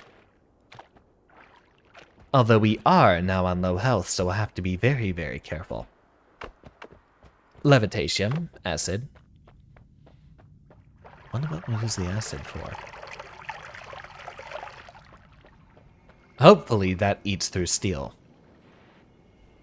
Worm pheromone, still not interested in that.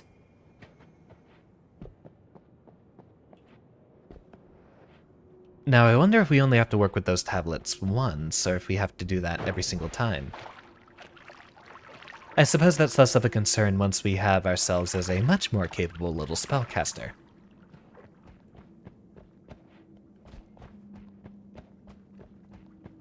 Darn, I'm enjoying this game much more than I thought I would. Might have to cut out dead cells for this week. Although at 2 BC, the game might be a bit more challenging, that I'm not going to be able to clear it out so easily from there.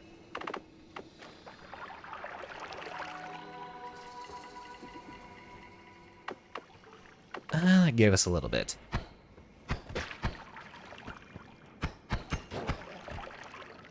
I do absolutely want to end up in a 5 BC run on dead cells sometime soon.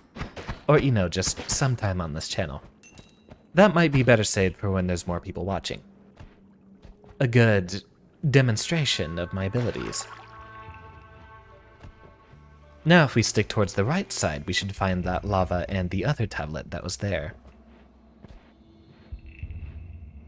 What the heck? Oh, that's actually one of the rocks. Now, can I pick that up without hurting myself? That's just fire, it's not anything else. This tiny rock looks most fiery, but you only feel a pleasant warmth when you touch it. Fire immunity. Well, so far, this run's looking promising.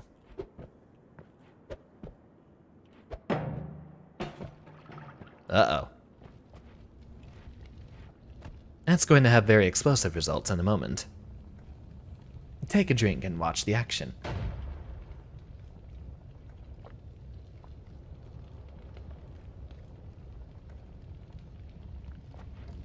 I need to get something to do that. I don't enjoy necessarily pogging off screen every time I take a drink.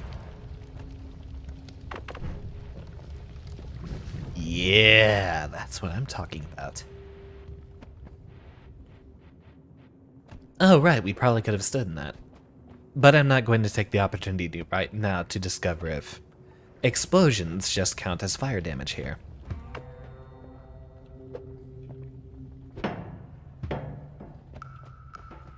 Watch for the spiders.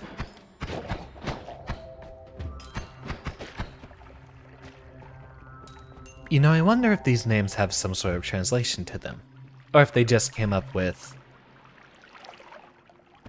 ambiguously nonsensical words for this. So far, I think that's the most health pickups we've picked up at once. And here's the extremely dense rock on the right side, which means we should be getting close to that tablet. And it seems plenty of water that drained in here from above. That's the one talking about gold and silver.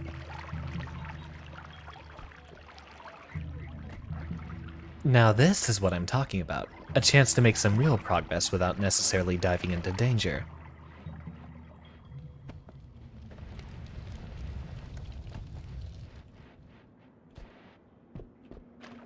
I suppose there might be some secrets that we're led on to later. The rooms that give us the tablets seemed like they're guaranteed to generate, so perhaps if we ever actually did get down far enough, we'd have some sort of a direction to take.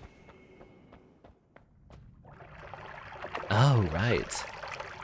Now, we don't really have a way to get back up.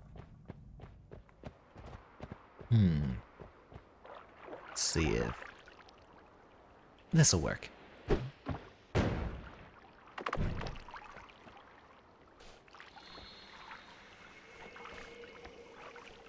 A little bit more.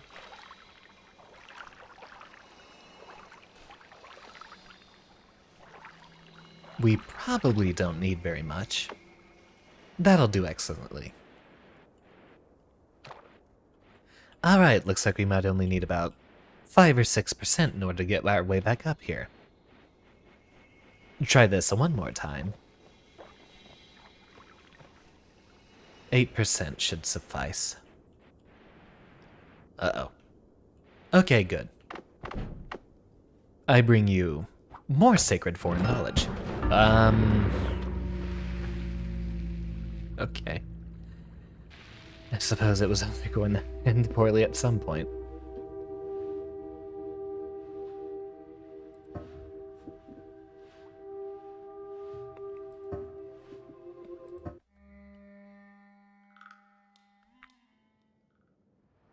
You have checked the wiki and it lists the English names of the enemies. Okay, I suppose that is good. I've been hesitant to check the wiki just because it might give me some knowledge I haven't been looking for. Like that encounter we just had. Feels roomy in here. Guess that means it generates a lot more open air instead. I do not consider that run wasted because we did find ourselves some sacred knowledge. Didn't want to spoil it, and honestly, Broham, thank you. I know you've already conquered this game, and I appreciate that you haven't been spoiling it for me.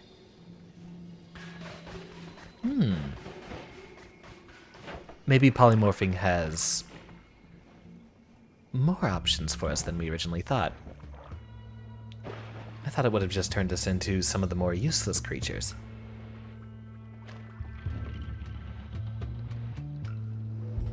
Yeah, for a game like this, I'm definitely wanting maybe some small hints to a couple of mechanics that are immediately useful, maybe a alchemy recipe or two. But as for like the actual story or lore or hidden stuff into secret endings, I would enjoy keeping that secret for now. A chance for us to discover things forever. Together. Together forever. I don't know the lyrics to that song.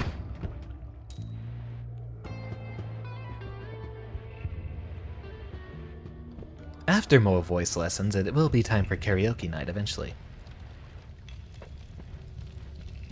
For the folks here who are here towards the earlier parts of this streaming career, or whatever you want to call it, hobby at least, I will give you a warning. I plan on rickrolling everyone at some point. Not that that's necessarily a bad treatment this day and age. I know a lot of people look forward to it.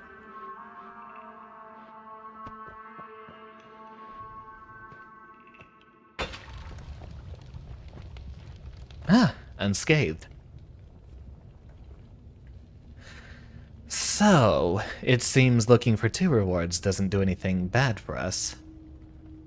I suppose if we find our way into getting some levitation in the future, we might just do that as a long way to guarantee ourselves a little bit of extra health. It'll ensure a much more capable run down the line. Darn, that fire rock was useful too.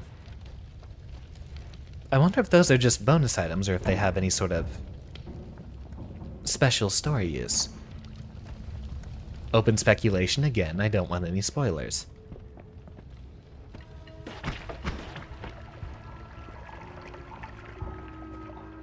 He's just leaking hot gas.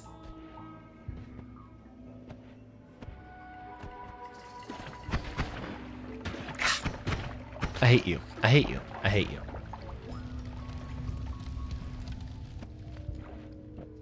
Leaking hot gas and spewing toxic sludge everywhere, so he must be talking about politics on Twitter. What the? I think that might have been a worm. That creature was rotating awfully inorganically.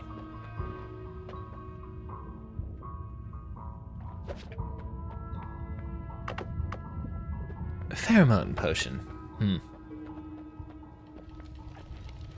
Yes, Kayla, unfortunately, further down the line, you will get rickrolled. Although, it's an old enough meme at this point that most people are happy to see it. It's not necessarily carrying such negative connotations anymore. Well, there's those worms. I wonder if that's what's responsible for the rather curvy tunnels we saw earlier. Such as this, right here.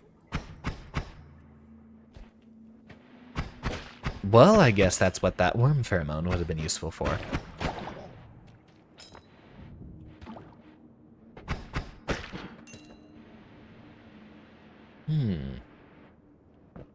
They've been doing a lot of tunneling. If you ask me, it's just my personal opinion. I would very much like to get rickrolled by every VTuber I watch. Not that I watch too many of them. I'm a bit too busy for that. What I'm looking forward to, in accordance with one of the earlier discussions we had tonight, I would like to try to develop a very capable and well thought out schedule for myself. Just how much time I'm going to be spending working on streams or stream assets or doing the whole social networking thing.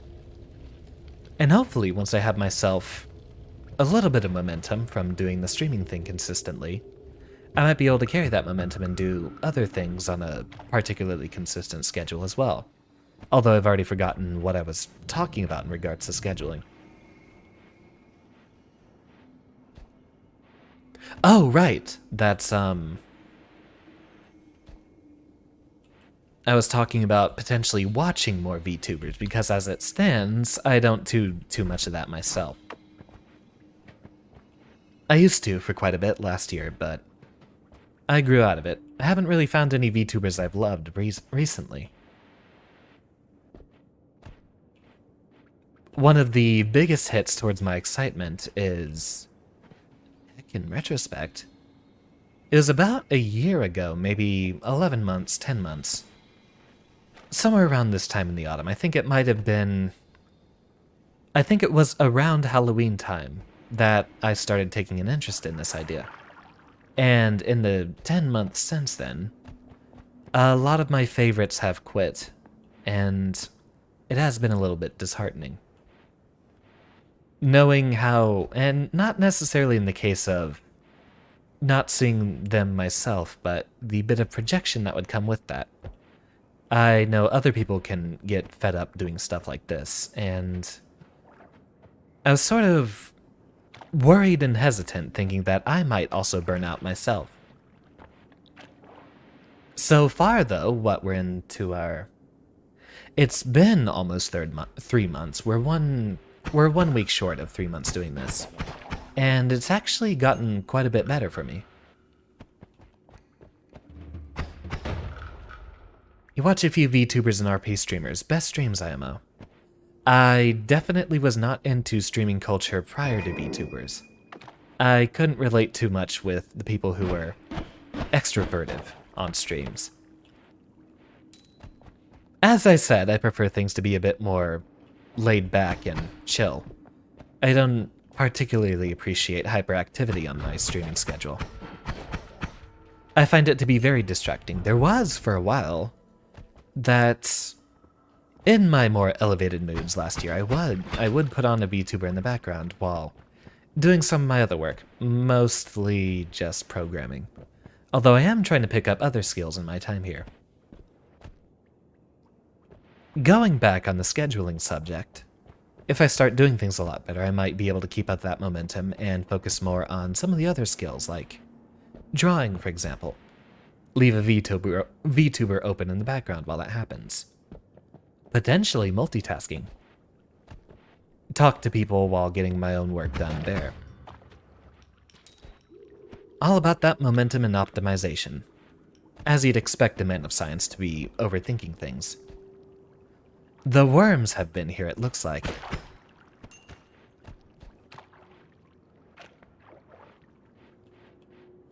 RP streamers. Hope I develop a pace that works best for me so I don't burn out. Honestly, these streams so far have been the highlight of my weeks. And it's mostly because I'm trying to keep it to a structured schedule that I haven't done them spontaneously. In retrospect, it probably would have been an interesting idea for me to just stream whenever the heck I wanted. Just whenever I'm in the mood for it, but I'd prefer trying to keep it some sort of a schedule so that I do get the necessary discipline. It has got me started on a lot of work in the past month or so. I haven't gotten as much done as I'd like, but I suppose that's never the case. Past few months though, I definitely have gotten some work done. Program stream, mix it up a bit to prevent burnout. That's definitely on the list of ideas. I don't know yet what I would be programming. I have mentioned my aspirations for game dev, but don't know what I'd be coding yet necessarily if I don't have some other assets to back it up. Graphics, for example. Although I very much would love to at least teach some basics of programming. Who here has worked with game dev software before, and if so, which kinds? I know Game Maker Studio inside and out. I've worked a little bit with Unity, but it seems like that's mostly tried to be set up as sort of something you set up some assets and script things into. The way Game Maker Studio is set up, it sort of vibes with me best. The language is very derivative of C, which is my personal favorite coding language. Looks like I might have a little bit of support there. It's an excellent idea. Alright, I'll mark that down for the future. I'll have to figure out what we're coding. I might just go ahead and do, who knows, some basic platforming physics or something like that. Don't know if I'll steal sprites or try to draw some simplistic stick figures. You've mostly worked with Unity. I've tried, and maybe it's just because I don't have any formal tutorials, but for what little I've played with Unity, I don't seem to like it too much. Maybe I don't understand the full extent of its scripting language yet, but it looks like they try to... Unity kills you every time you touch it. Yeah, I completely agree with it. It seems I do a lot better with something like Game Maker Studio, which doesn't give you that much to start with. Unity seems like it has some stuff built up with some, for example, pre-made gravity controllers and the controller schemes that don't exactly give you all the freedom you're looking for. Become the ultimate game dev. Welcome, Seligman. Glad to see you. Another thing that's held me off of the game dev for so long is... I'd say a little bit of it boils down to ambition. I don't want to necessarily do something that I can't handle myself, and so I've been a little bit stagnant because I don't have friends interested in the other part of the asset design. But alright, let's go ahead and try to do a little bit of a programming stream. Seems we've heard some Unity responses in chat, so maybe I'll try to learn that further down the line. But for my recent dev aspirations, and given the recent success of Game Maker Studio getting some better reputation, I might just try to stick with that. And my ideas so far have focused on Game Maker Studio too. I know Hyper Light Drifter and Undertale are two very popular games that were made in Game Maker Studio. Oh, wait. That's an excellent idea. Who here cares about Rivals of Aether? And if you don't know about Rivals of Aether, who here cares about Smash Bros. Melee? Because it's basically just Melee clone.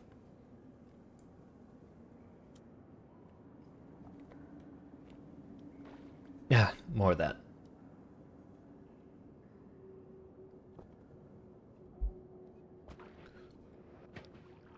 So that's an idea, especially with such a low resolution. Definitely a cute idea, and possibly something I could get some reputation off of. Maybe a custom Xander character for Rivals of Aether.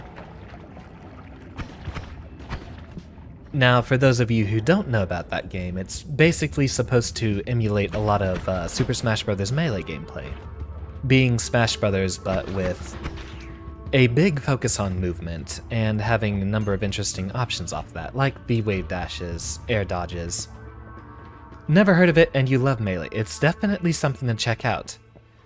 And recently, although it's actually been, maybe 2 years ago at this point, Rivals of Aether was also made in Game Maker Studio. Possibly the single most inspiring thing towards me wanting to use Game Maker Studio for my own projects. Just because I know it's doing exactly what I want. It has a fighting game with online support and, as of I think the past couple of years, workshop support. So people do have custom characters on there. More backstory about Rivals of Aether itself. It's Melee, but all the characters are, funny animals to a sort. Lions, polar bears, stuff like that. Most of them are pretty straightforward and simple designs. They're just animals. I wouldn't call them anthropomorphized enough to be necessarily furries, but a lot of people just call it furry Melee. I haven't played it nearly enough, mostly because I don't know anyone that would be playing it. That would be an interesting idea for a collaboration. I did try going online multiple times, but in each case I was immediately destroyed. And without enough of a Smash foundation, or people around my level to practice with, I didn't try to invest myself too much in playing it. But, in keeping with the theming, where the heck are we even supposed to go from here? If I were to potentially test out my abilities by making a custom Xander character, in keeping with the branding, Rivals of Aether Xander would have to be some sort of an animal. Wearing a lab coat, obviously. But my question, since we have a quite well-populated chat right now, what animal do you see me as? Would be an excellent opportunity for character design. That's actually one of my favorite parts about the game design process, or the fighting game design process. And the very specific single most reason I'm actually trying to learn drawing.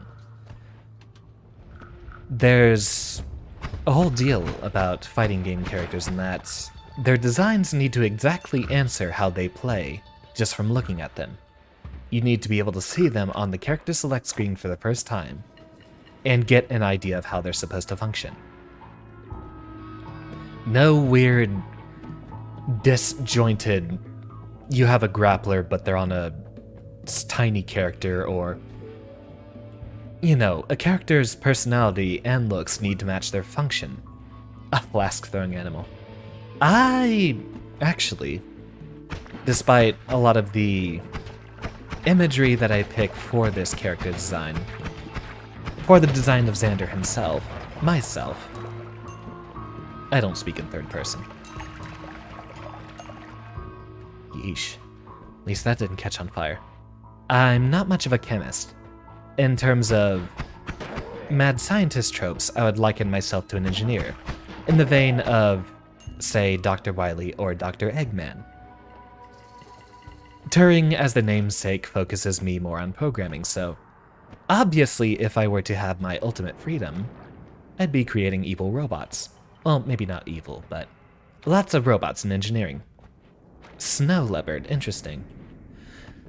Rivals of Aether also focuses on that central four Western elements trope, you know, fire, water, earth, and air.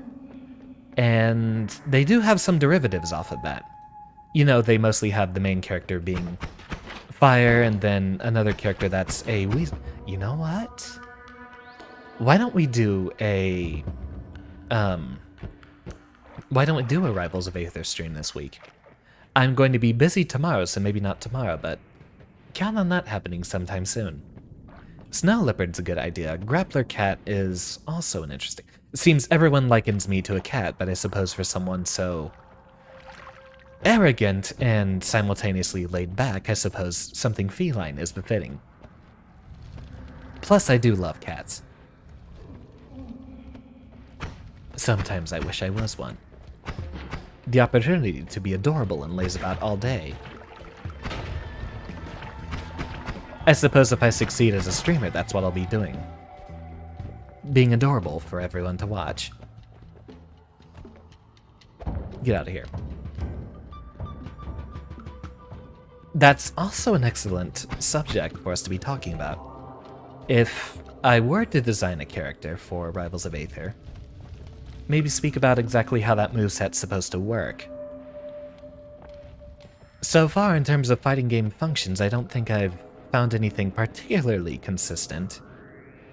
As much as you have that suggestion of a grappler, I don't think that idea functions too well in Rivals of Aether. Rivals of Aether actually doesn't have a guard button, only a parry button. And they do have a couple of heavy characters, but nothing codes as a grappler. The closest would be the polar bear, Etelis, but he doesn't even have a command grab attack.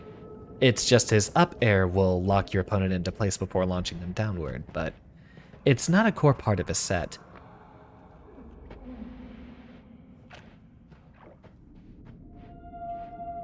So far, I've mostly tried to focus on relatively balanced characters because I don't like having particularly bad matchups. Only reason I've been playing Gold Lewis and Strive lately is, I mean, come on. He has a giant space laser. Don't have too many fighting game players on here. What about being a red panda? That would definitely fit well with the coloration here.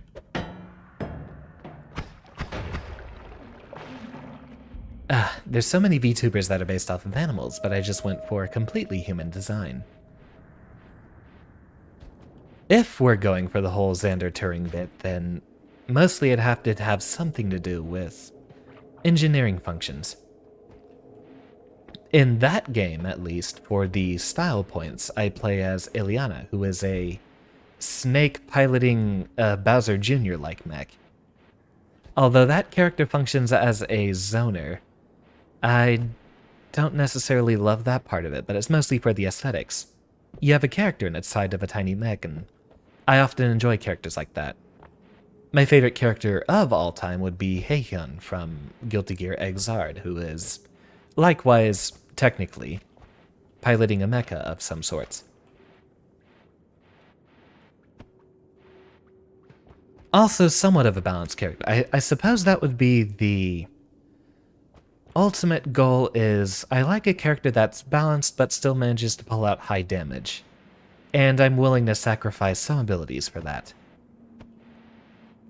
Character who doesn't necessarily have too large of a size or too slow of mobility, but is capable of dishing out a really big set of big damage attacks. I don't know that there's necessarily a word for it, but another favorite fighting game character archetype of mine. 408, I swear we don't have enough money. Another favorite archetype of mine is a character that has a lot of very specialized but difficult to use tools. I feel like that would be something best for someone like myself who likes to do a lot of studying on the mechanics of the game. And so I'd understand this is the attack I use for this is what I use for this, and having the very specific functions that go with them. It really looks like we've explored this entire area, so let's move on. You're adorable but dangerous and stealthy. Snow leopard. I don't think I've actually seen a snow leopard yet, so that's probably a very good idea.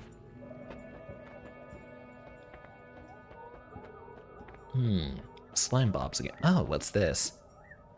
Oh, I think we've seen that before. Mouncy firebolts. Spark bolt, firebolt, bubble spark. I think we might want something that destroys the terrain, but it doesn't look like that's any of our options here.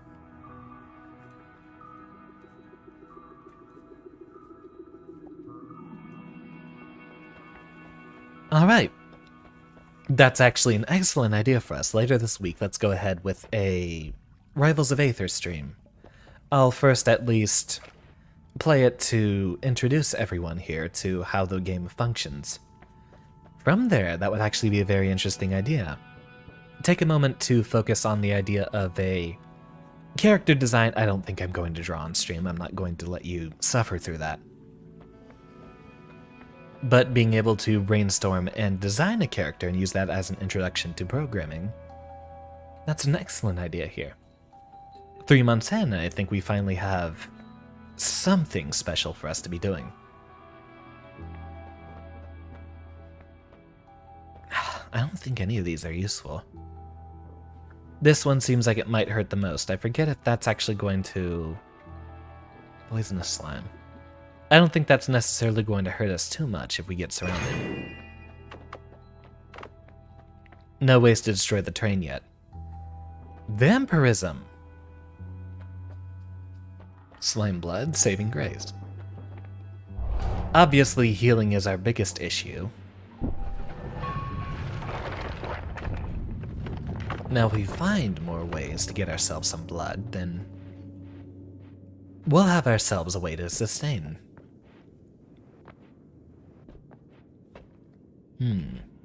How to get down there now? Oh, come on. There we go. So, on the snow leopard idea, that's excellent. I did say that Rivals of Aether has a sort of lore focused around the 4 Western elements: fire, air, earth, water. You know, Avatar The Last Airbender sort of stuff. They do have an existing snow character in Atelis, who is that polar bear I mentioned previously. And I suppose the snow leopard would place me in the snow factions then, which I think fell under the water nation umbrella of sorts. Waiting for a Xander Arc stream. Well, unfortunately for you, I am currently nothing worth writing home about with it being an artist. I did originally want to be a cartoonist when I was a very little Xander. What? Hold on. When I start talking about little Xander, what do we call him? My mind's drawing a blank right now. What's the usual English suffix for children? Like, I know in Spanish, the ito suffix usually means something small. Gato being a cat and gatito being a kitten. I don't necessarily want to call myself a Xanderito, though. 1, I'm not a Spanish speaker, and 2, it sounds like a brand of Frito-Lay chips.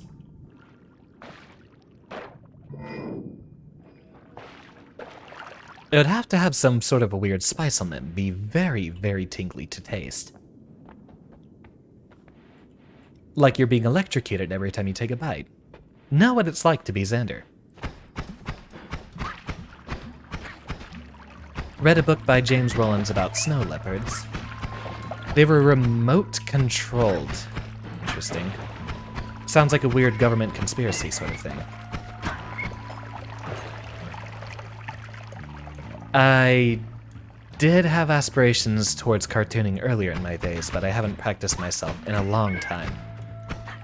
Knowing my pride, which is the source of most of my writers and artist block, I don't think I'm going to be doing any sort of an art stream until I know what I'm doing. But granted your excitement, I suppose I'll put more focus into trying to practice that. Something beyond the typical doodles. Goodness, how much health do you have? More importantly, why am I not using one of my more capable wands? Freezing liquid. I don't think I want to pour that on myself. We never had a chance to go back up there to that shrine, so no levitation for us. At least not yet. Now, what does this one do? We haven't even tried them out. Mostly a ricocheting bolt. Nice. Koala may be nice, though the hair may clash. That's another interesting idea.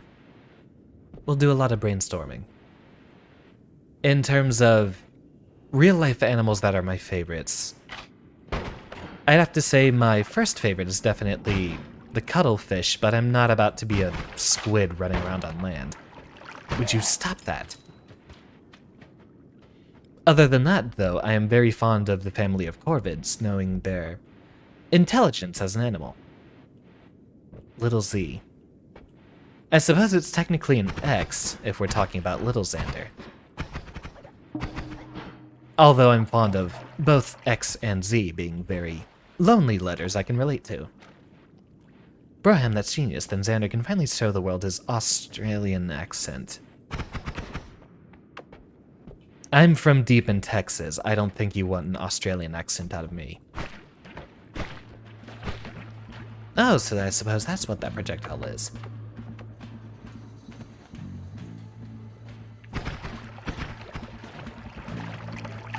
Australian accent, hold on. I don't even know what phonemes I need to use. I mean, obviously other than sniping's a good job, mate. Which is exactly what just happened to me. Great work. Out of doors. I guarantee you'll not go hungry. Because at the end of the day, is that even Australian anymore? As long as there are 2 people left on the planet, someone is going to want someone dead.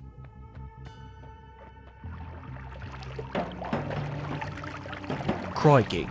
There's your Australian Xander. He's never going to make another appearance again, so cherish it.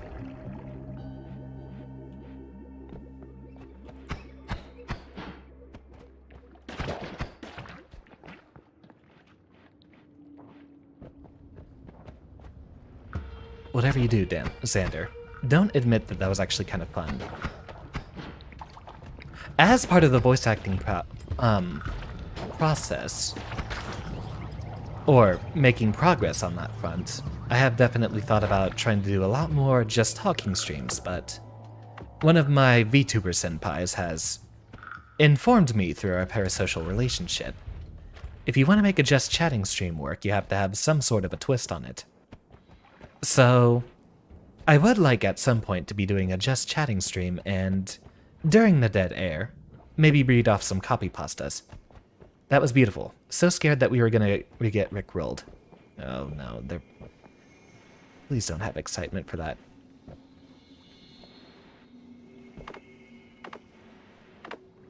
So chances are, given that we are starting to develop a viewer base now, maybe a just chatting stream in the future and then intermittently read off some ever so famous copy pastas. Fine.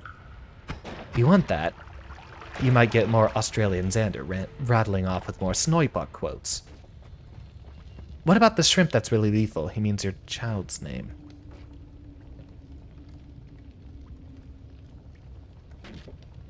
There's the pistol shrimp, which I think you're referring to.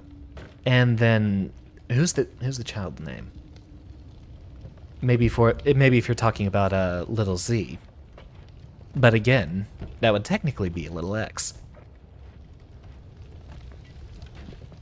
Picking between the 2 letters, I'm definitely more fond of X than Z just because it's marginally more edgy.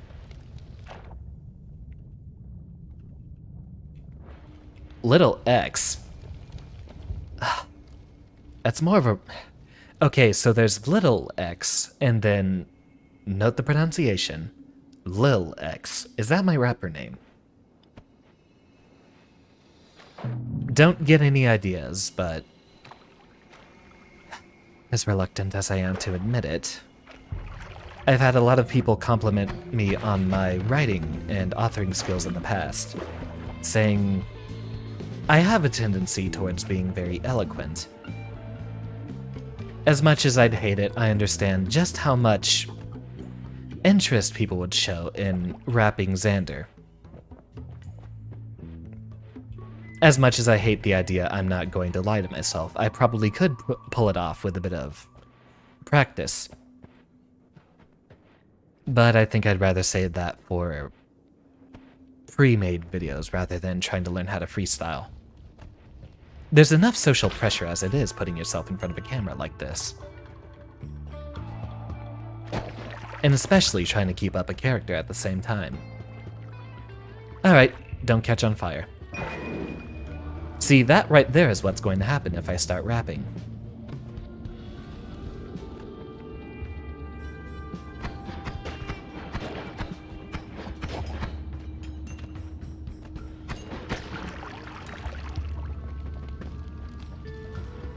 Be polite.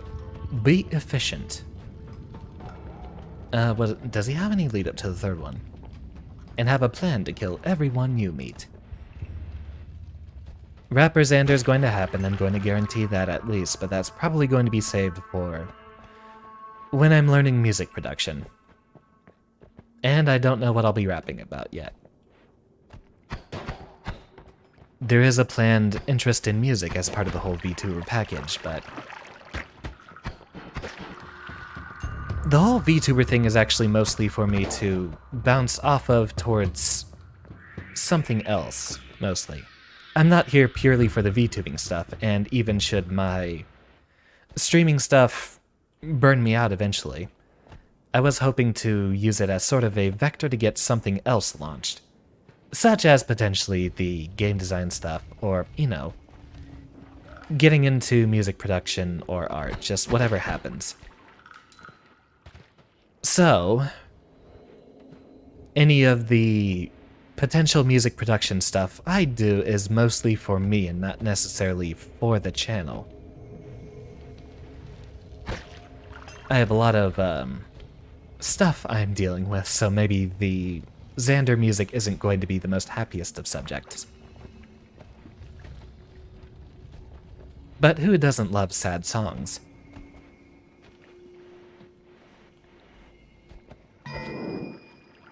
I know, I do, honestly.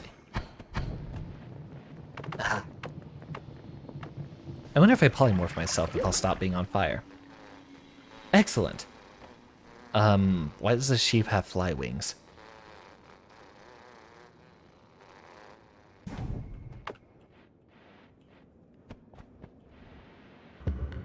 Or who knows, I could rap about science and shit. I really don't want to just play up the actual character part for the sake of getting clout, honestly. Child's name was supposed to be Little Z. It's wrong, it's a Little X. What if Little Xander was called Chrisander instead of Xmas instead of Christmas? I really love the pun there, but I think that's going to fall on deaf ears for many of the first times it's said. That's more Berserkium, and we barely use that enough as it is. Chrisander. Ugh. Maybe not. I very much love the wordplay, but I don't think anyone's going to understand the pun there at first. But you have won over my heart with that remark. The more obscure and cringeworthy the pun, the more I love it. There we go. Who wants Xander rapping dad jokes? That's an idea. That's a horrible idea. I get a lot of those.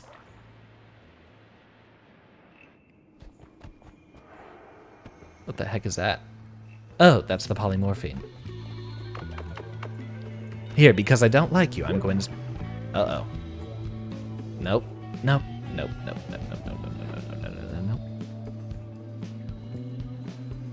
Hey, buddy. I led you right here into my trap. Uh-oh.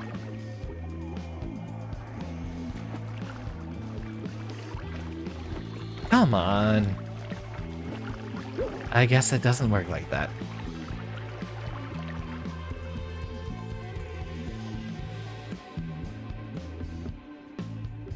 I wonder if you're supposed to be able to polymorph other things. Guess we'll test it on that guy over there. What I'd give for that vampirism ability right now.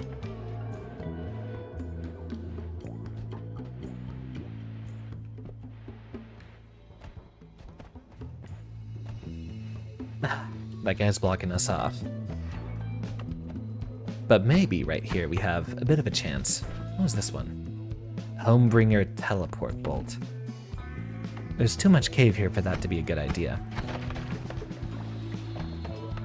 Well, that works. Oh, that works very well.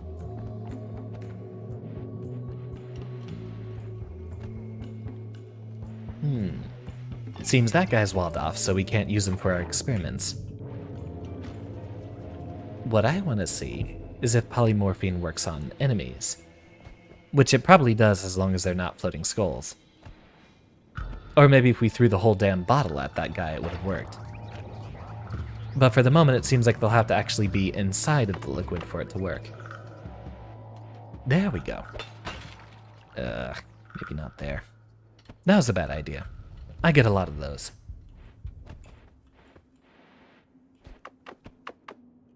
Now, what do we have that does fire? Oh, magic missile is apparently fire. Let's get this party started. Take a drink. All the toxic sludge is making me thirsty.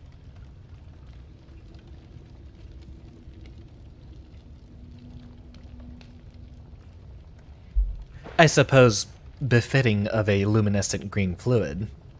That toxic sludge looks an awful lot like Mountain Dew.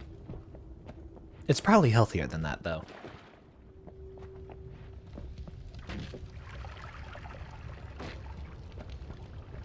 My apologies to any Dew lovers in the chat, but I don't think anyone would be in their right mind to deny that stuff tastes like cancer in a bottle.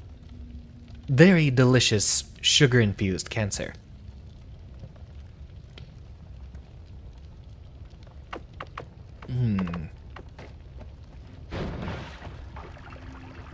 So, toxic sludge apparently isn't that flammable. Doesn't look like it. We'll make ourselves a quick entry and exit. Oh, wait a minute. What do you mean I can't just target that with a teleport bolt? You disappoint me. Yeah. Alright, we'll just get it over with.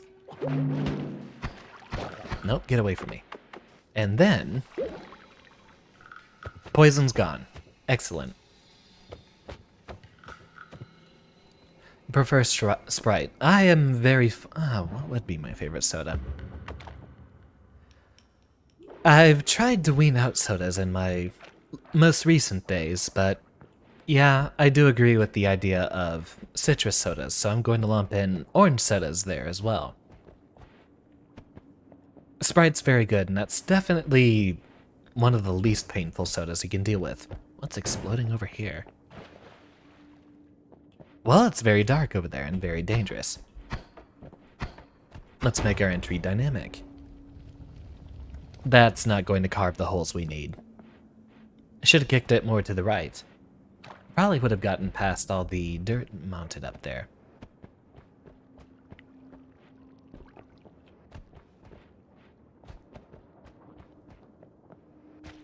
Lil X, I'll have to write that one down. Everything else surrounding the idea is horrible, but the name itself is wonderful. Is that me? A lightning bolt rod? Oh no, it's just the friggin' rock. Fine. You take offense to that Mountain Dew comment. Yes, that made you log in. You've been lurking here, Leviathan, I see. Welcome to the stream. I didn't say that I don't like Mountain Dew itself. If we're going to argue over taste, definitely a wonderful taste. I love how it feels, or well, I love how it tastes, but not necessarily how it feels. I would definitely very much like to argue with you if we disagree on the unhealthiness of it. So, one fun water fact in this game, it doesn't spoil anything. It's just helpful to know on these early levels. In regards to chemistry, I'm actually very open to knowing how the alchemy in this game works. So go ahead, Broham. Teach me as I have taught you so many times.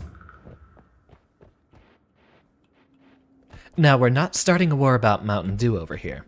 Or maybe not. Unless Leviathan would like to say that it's a very healthy drink. That's not the argument I was making. Tastes great. Horrible for you. Absolutely, egregiously horrible for you. Alright, that's it. We're going into the portal. We're on fire.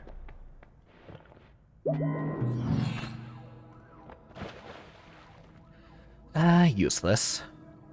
Somewhat more useful, but we can't afford it. This is the... Oh, well, this is the other one we could afford. Ooh, I like that one.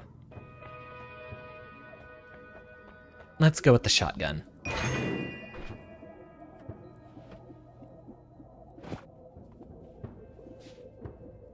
I'm going to use that moment to head to the bathroom real quick while I await your answer. And skedaddle off over here. Oh, whoops, I grabbed the wrong thing. I wonder if there's a way to automate this with a button press. That'd be adorable.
That would be far better with some BGM, wouldn't it? Alright, there's another reason to get into the whole music composition thing. Make my own VGM for, or BGM for the vibes, whenever I leave. Da, da, da, da, da. Enough to bring the little science pins into view. Let's see what's going on here. A lot of chat to catch up with. Da, da, da, da, da. Well, water, if you pour it in toxic sludge, will convert it into more water. You know, we made that discovery prior on this channel, and I seem to have forgotten it in that time. Bill Nye is quaking, more of me attempting to emulate some sort of path for me walking off. And I know, blah blah blah blah blah. You did say that Mountain Dew tastes like cancer. Yes, it does taste like cancer. Very, very delicious sugary cancer. You won't argue that soda is healthy, not that any soda typically is, however. Yeah, I think we're on the same page.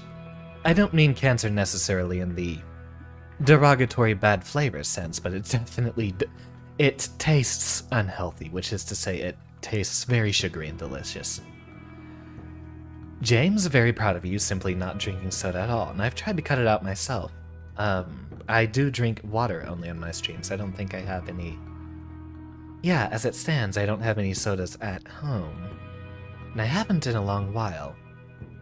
So on streams, I've mostly just been drinking water, sometimes tea.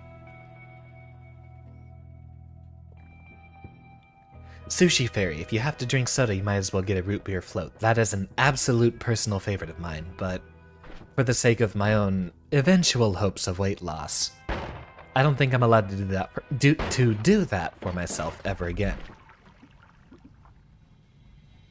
So this really is just a giant shotgun then.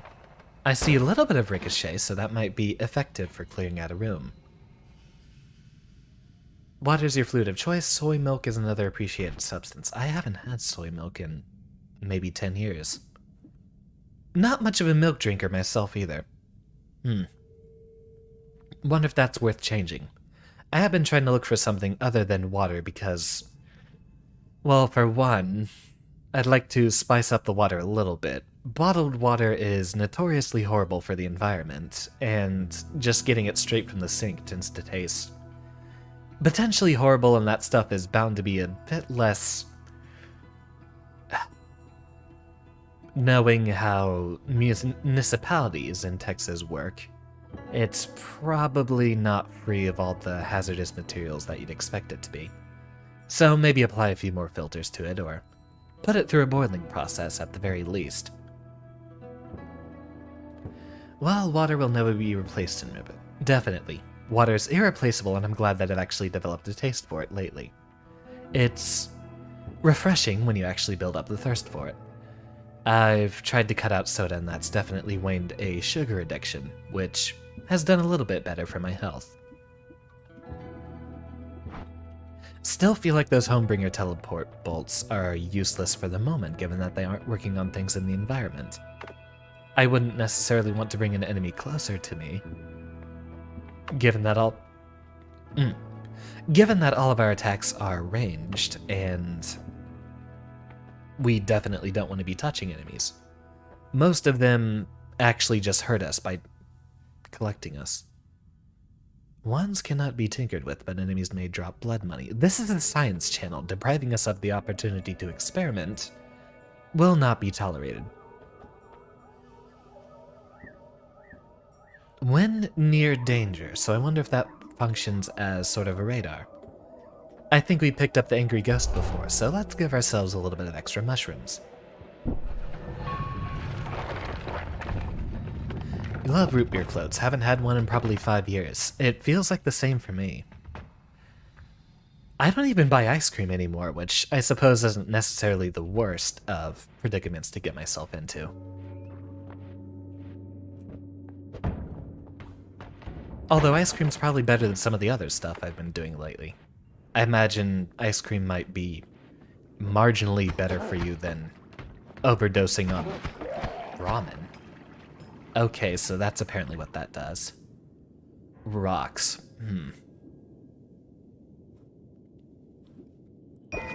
Well, test it out at the very least. 1.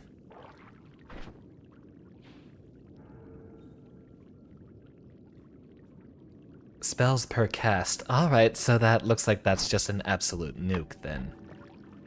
Might be better than the magic missiles, at least. Milk is great with certain foods, like peanut butter. You know, I have actually had peanut butter and jelly lately. It's a good backup for me. Probably better than all the microwave ramen. And chili dogs, believe it or not. That's an interesting idea. Haven't had a chili dog in a while, but I will give that idea a try. Thank you. I will let you know how horribly I fare afterwards.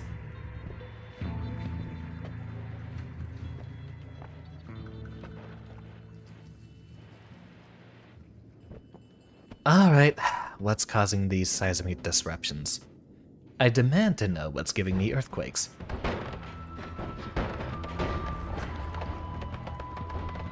Huh, who would have figured a video game shotgun had poor accuracy?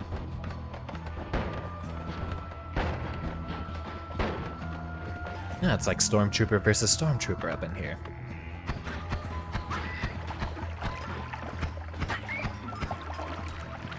So I suppose that fungal radar isn't necessarily the best idea, depending on if it actually hurts enemies, or not. Zap.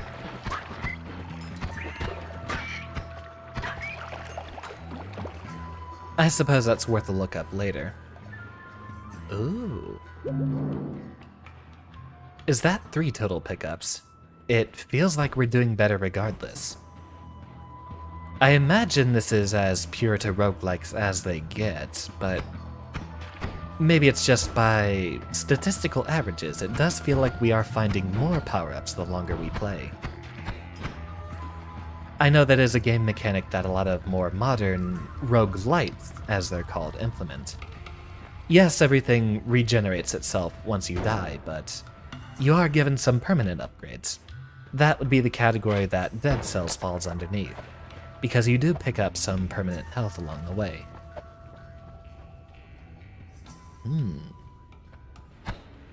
Nope. What does this one do? Oh, that's useless. I think that hurt him, maybe?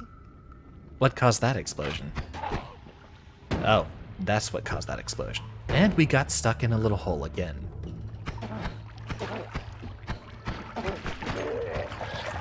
There we go. Maybe if we have any... There's another stun. Maybe if we find any enemies we can out... Ow! If there's any enemies we can reliably outmaneuver, we can probably test that whole fungus theory. That's the first Lil X's album name, by the way. Fungus Theory. Ah, it does hurt them. Excellent. So at least a little bit of an aura to discourage them from melee attacks. And with enough damage, it might cut us down one shot less than what we normally need.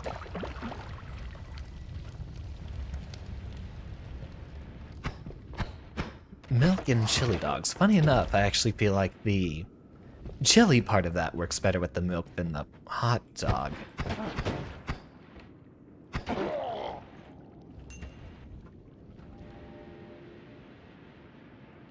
Speaking of chili dogs, who would want to see Sonic Mania sometime? That's a game I've had sitting around for a while. I have been a Sonic fan for a long time, another one of my historically horrible decisions. And, didn't they just come out with a Colors port? Wouldn't that be fun? Actually, I think that would be all the hype right now. Allegedly, Sega just... Here's some gaming news for you. Sega just released a PC port of Sonic Colors, which is atrocious for one. Japan really doesn't know how to port games to PC, do they? I think I've heard that the PC market is notoriously underpopulated there. That, as an idea, confuses me, but then again, if we were to compare the gaming cultures between the West and the East, Japan housing Sony and Nintendo probably leads them a lot more towards console gaming. versus the West and Microsoft, which, as you'd know, well, computer manufacturer. So I'd imagine there's much more of a bias towards PC gaming in the West. Mania is fun and you're not even a Sonic fan. You know, I'd probably agree with that sentiment as most other people do. Sonic Mania is probably peak Sonic gaming.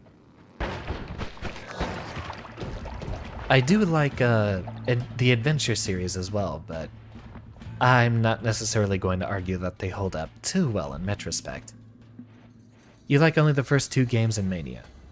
That's an interesting opinion because I hear a lot of people praise 3 and Knuckles as the best. Although that's actually a sentiment I'd agree with. I didn't enjoy 3 and Knuckles too much. I went back and played them again recently just to check for my rose-tinted nostalgia filter, and I found myself liking 2 a lot more than 3. Pacing's better, the environments are better. The advantage that 3 and Knuckles has is 1, you get more characters, and 2, you get more levels. But I feel like the level design in general just functioned a lot better in Sonic 2. I tried my best to avoid that projectile and I couldn't. What's a mini-boss like that doing around here? So it looks like we've picked up 4 health pickups so far. I think we do have a chance to do a lot more exploring and discussion, which should fare better for us in the long run. Ah, that's right, we didn't head off to the left of the beginner area. There's another place over there. Adventure 2 has great music, even if you wouldn't replay it, and I can't blame you. I think it mostly is my nostalgia or bias towards Adventure 2 that leads me to tolerate it. Although, I'll be honest, I actually like the mech levels. I know most people say they don't, but... well, I did compare myself to Dr. Eggman earlier. Of course I have a bias towards mech-related things.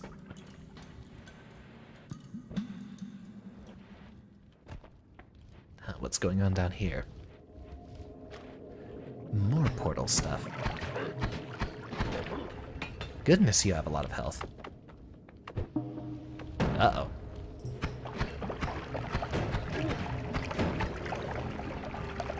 I wonder what's with the gold potions. That's a question I'd like answered. We haven't seen those guys yet, have we? Even though we've been down in this area multiple times. I wonder if parts of this game scale in difficulty depending on how many pickups you've acquired.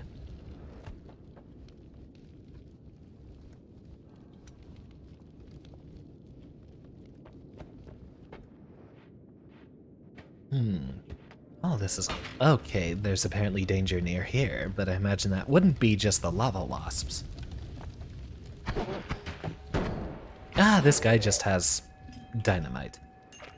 You may not like Sonic that much, but Eggman has always been a neat character. I'm not going to do it here, but apparently my friends have said I have an excellent Eggman impression. That might come up later, but maybe not now. Mouth's already been dry, I've been talking way too much.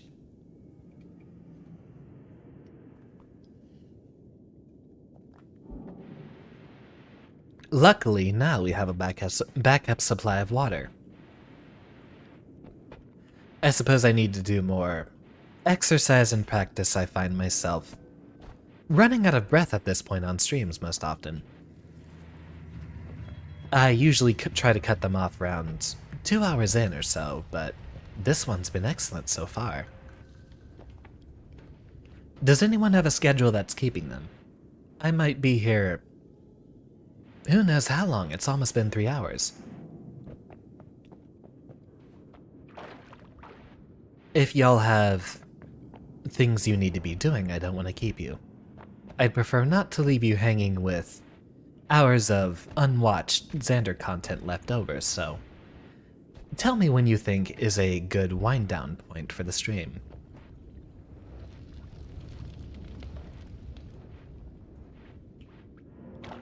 I don't have much of things to do until tomorrow, though, so I've got time. And a sludge problem, apparently.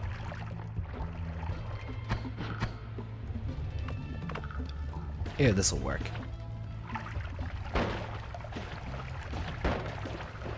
Ah, I wonder if those projectiles specifically have a stun ability.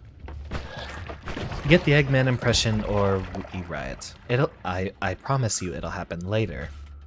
Maybe not now. Especially considering I am running out of breath from keeping up this exhausting conversation so long. It's not going to be the best right now.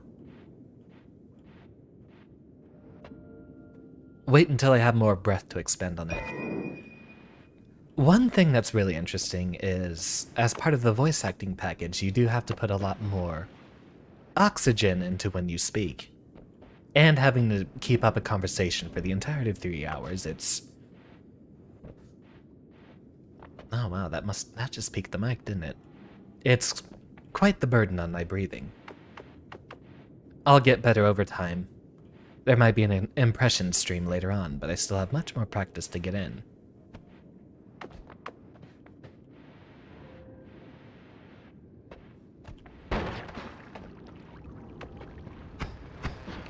So there's my promise to you. Eggman impression comes out later, but it will be better if I waited on it. Maybe when we do some sort of a Sonic game.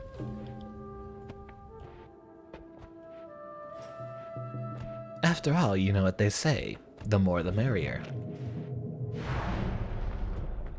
I suppose we're not finding too many more secrets there. 215 health, I think that's our record so far. I probably should have given myself a wash before picking up that health. So it's just a variety of spells here. Dynamite. All-Seeing Eye. Return. I forget what return does. Pollen. Spark Bolt. Fireball Thrower.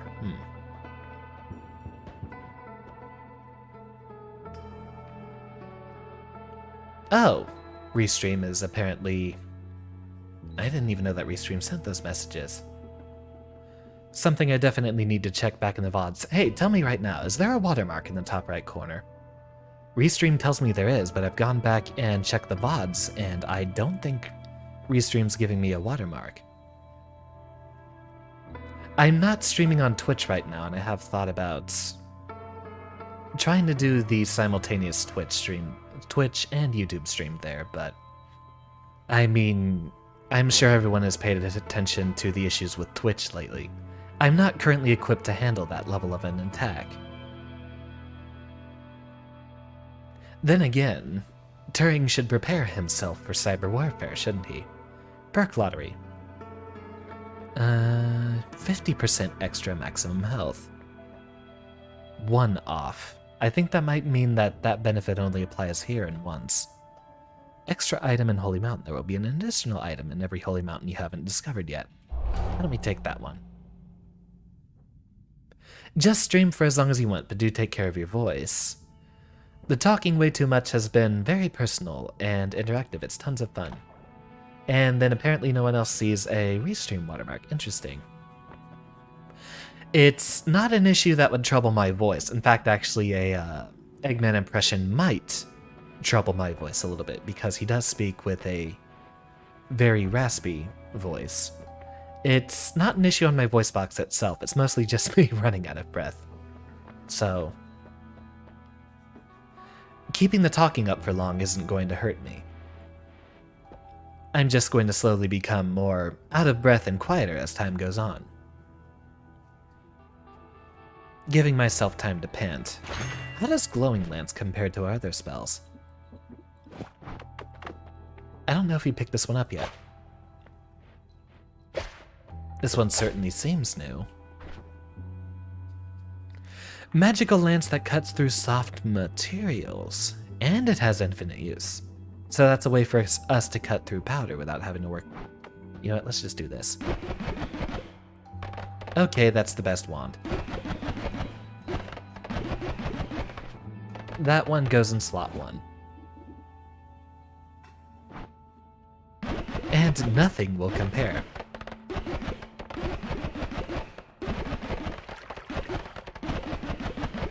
Definitely going to bed by 9 p.m. and assuming you're in CST, that should be soon, so... Alright, I might keep it out going longer. I'm enjoying this one. We're making a lot of excellent progress.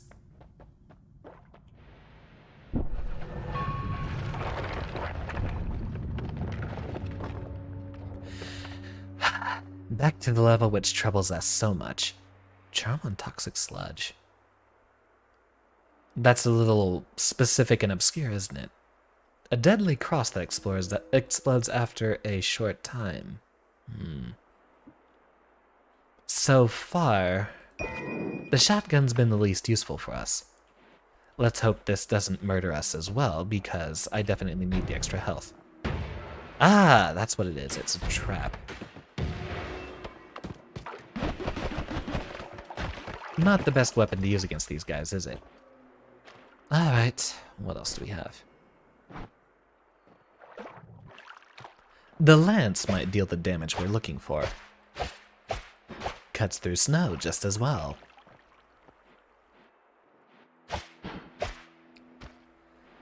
Totally not gonna go to sleep at 3 a.m. If this were a weekend, I could definitely keep up a stream that long. So far, our record is what? That Psychonaut stream. Was that 5.5 or 6.5 hours? I'm actually impressed I managed to keep that one up that long. In retrospect, I should have ended the first one after the Milkman Conspiracy, because that's more of the halfway point of the game. Did not see a water bottle, but not a water bottle, a watermark. Or,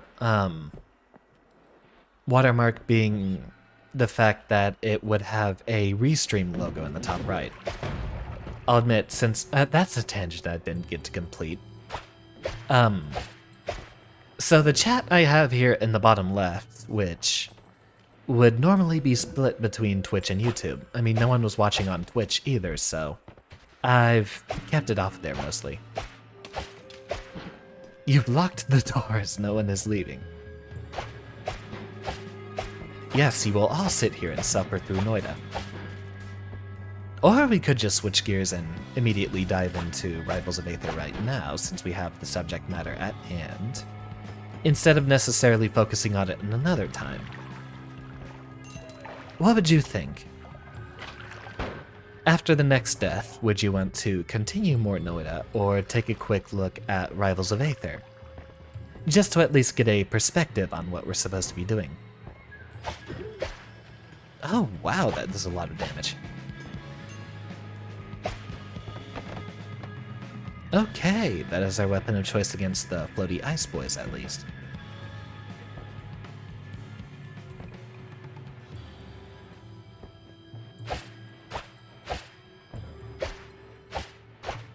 There's a lot of ice here to cut through. Oh, I didn't even know it cracks. That's excellent. I love it. Didn't we have an ability that cut through ice earlier? Oh no, it was snow. And because we cut through the snow, it caused all the other ice to shatter and melt around us.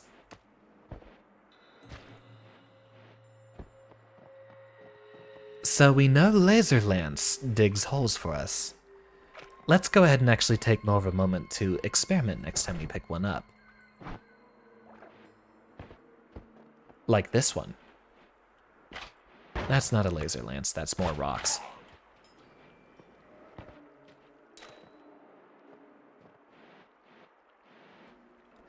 Down to look at the other game. Don't tell the Noita devs, though, they'll revoke my rewards for getting the true ending. There's multiple endings, aren't there? True ending's going to be a problem, isn't it? If only Xander would play at being a professor, he could say, "The bell does not dismiss you." Well, I didn't hear no bell. I'm not an authoritative teacher either. I'd say, learn if you are willing. I'm not going to force someone to try to learn. Personal gravity field makes creatures hit by a projectile gain a temporary gravity well that draws projectiles in. I might just have to pick that one up for the modifier. Although I am hesitant, fine, I'll give it to you. The bell does not dismiss you. I dismiss you. Probably should have said that with the glowing glasses for a better effect, shouldn't I? We'll save that for another time. Alright, sniper boy. Next time you want to kill a man, look him in the eyes. Like that. You will feel the wrath of my bubbles.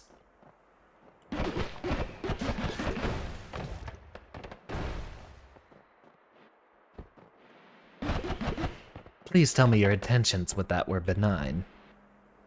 I'd rather not be spouting off quotes for people to use for nefarious home compilation purposes. Although, if I am a performer, I should give the audience what they ask for.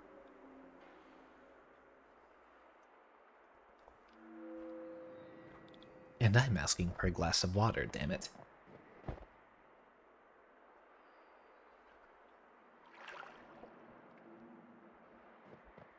He said it, there it is, oh goodness. I'm going to be reduced to a number of tropes rather than an entire independent character. It was 6 hours for Psychonauts. Well, that was impressive.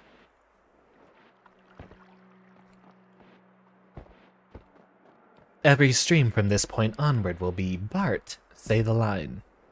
All that nonsense again. A walking catchphrase. A sellout with loads of money, and I will be all the more soulless for it.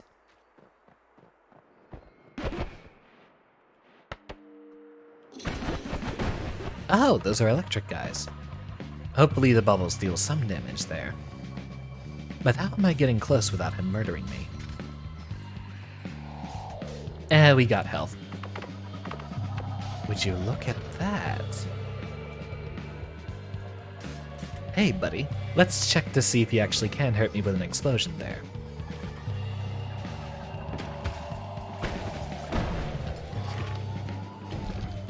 Or he's apparently charmed by it.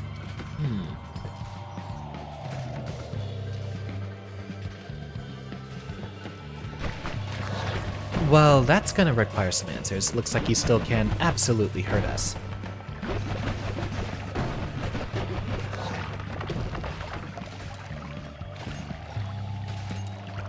But a little bit of an experiment there, and some newfound knowledge. Damage plus. Sadly, I don't think the Death Cross is very useful, so we'll take that just for the modifiers. At the very least.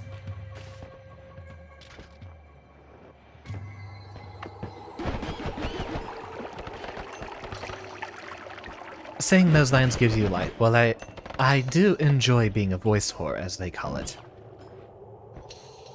I first heard that term referring to Takahata 101, and his prevalence with providing his voice acting for other projects, such as Team 4 Star.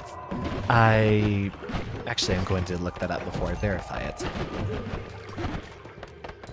Hold on. Takahata 101. You should recognize the name, hopefully.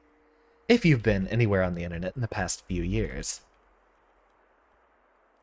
I know he's a VTuber nowadays, at least I think so.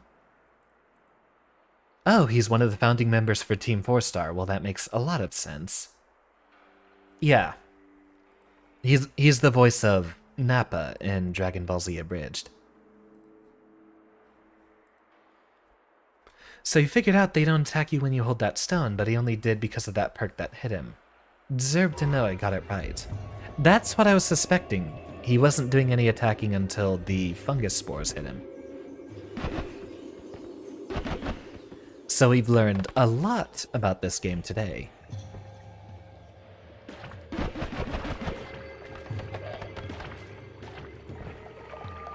So this guy's spewing stuff on Twitter. He must live in a bubble. Ha ha ha ha ha. I'm hilarious. That's the way you make sure someone learns. Tell a joke. And he's not letting me get closer with those bullets.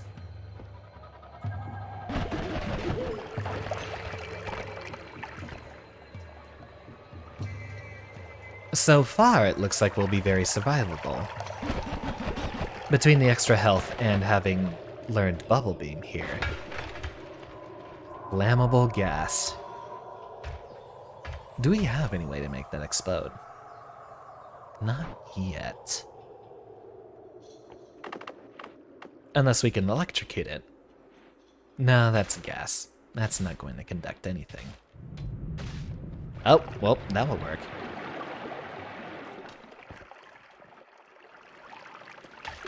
So, electricity plus steel will ignite gas, it looks like.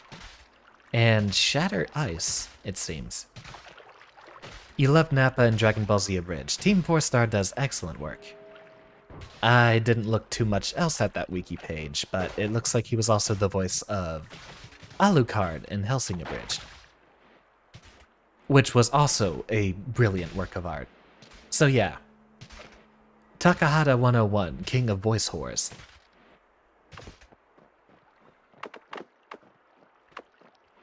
And also nowadays a VTuber.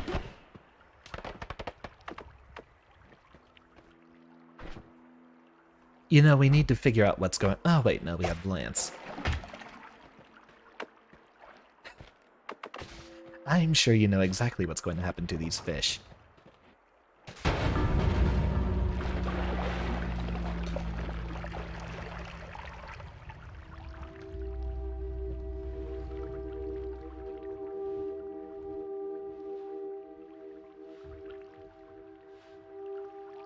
Play the funeral march.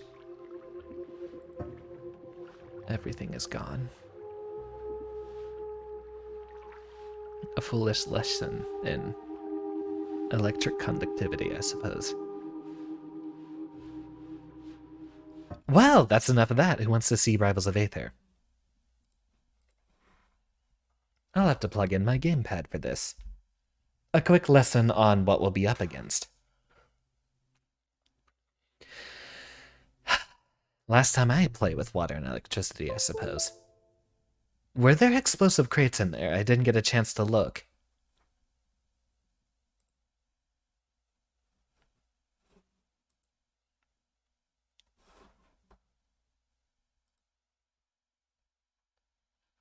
Sorry, but I had that coming, let me guess. You saw that coming, but it was funny. There were the explosive crates there that I probably didn't pay enough attention to. Or something in retrospect. Something very much exploded on us. Those fish distracted me.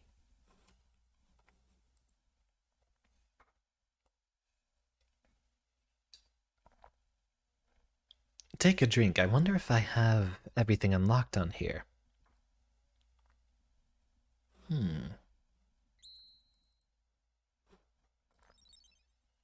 Change our windows here real quick. That's going to be very small until I change the resolution, hopefully. That's not here. It's under graphics, isn't it? Oh, it doesn't have an outright resolution button, so I need to manually scale it then. There we go. That should work. So, bit of perspective, this is basically furry melee, is what most people will call it. Looks like everyone's unlocked. This is made with Game Maker Studio 2. I think that'll show up in the credits somewhere at least. Extras, it's probably under extras. Oh, there's the credits.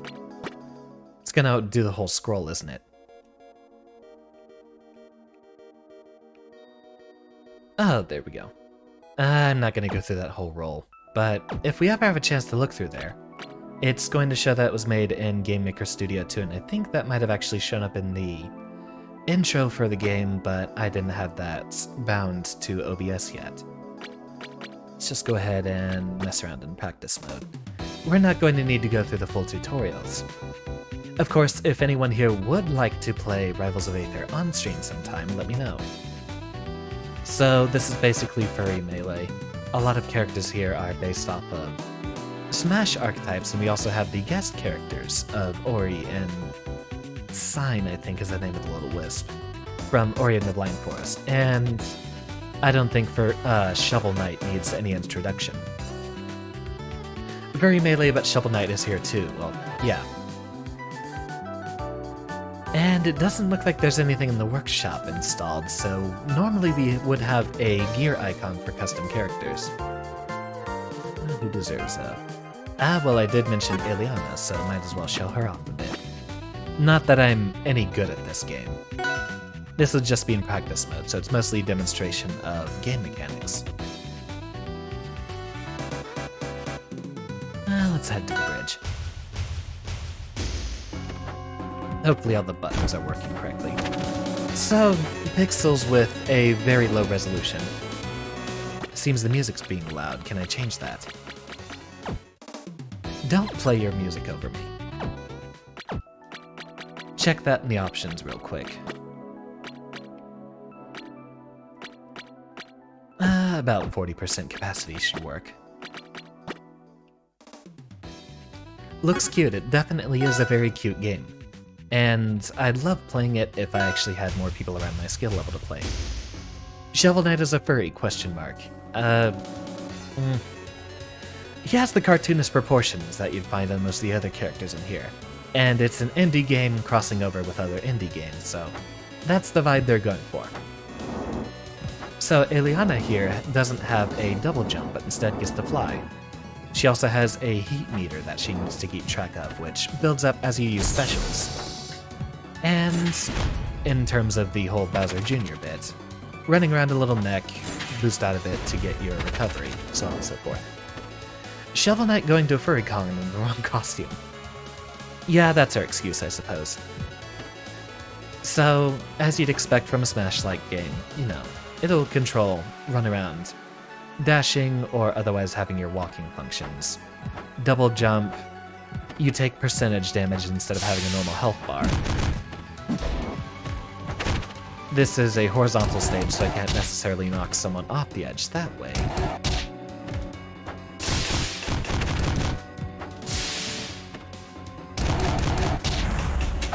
Oh right, there's the holes there.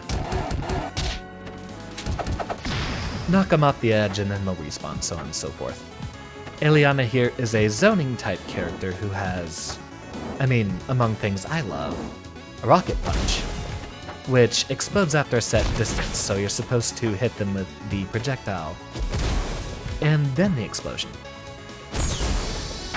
There we go, for maximum damage. Once you fill up your heat meter, she can't use any of her specials. Side B functions similarly to Pit's arrow in the fact that it's a guided missile you launch and steer with the control stick. I do like guided projectiles, that's definitely a favorite of mine, and you usually find it on engineering characters. Place a bomb sort of like what Snake does.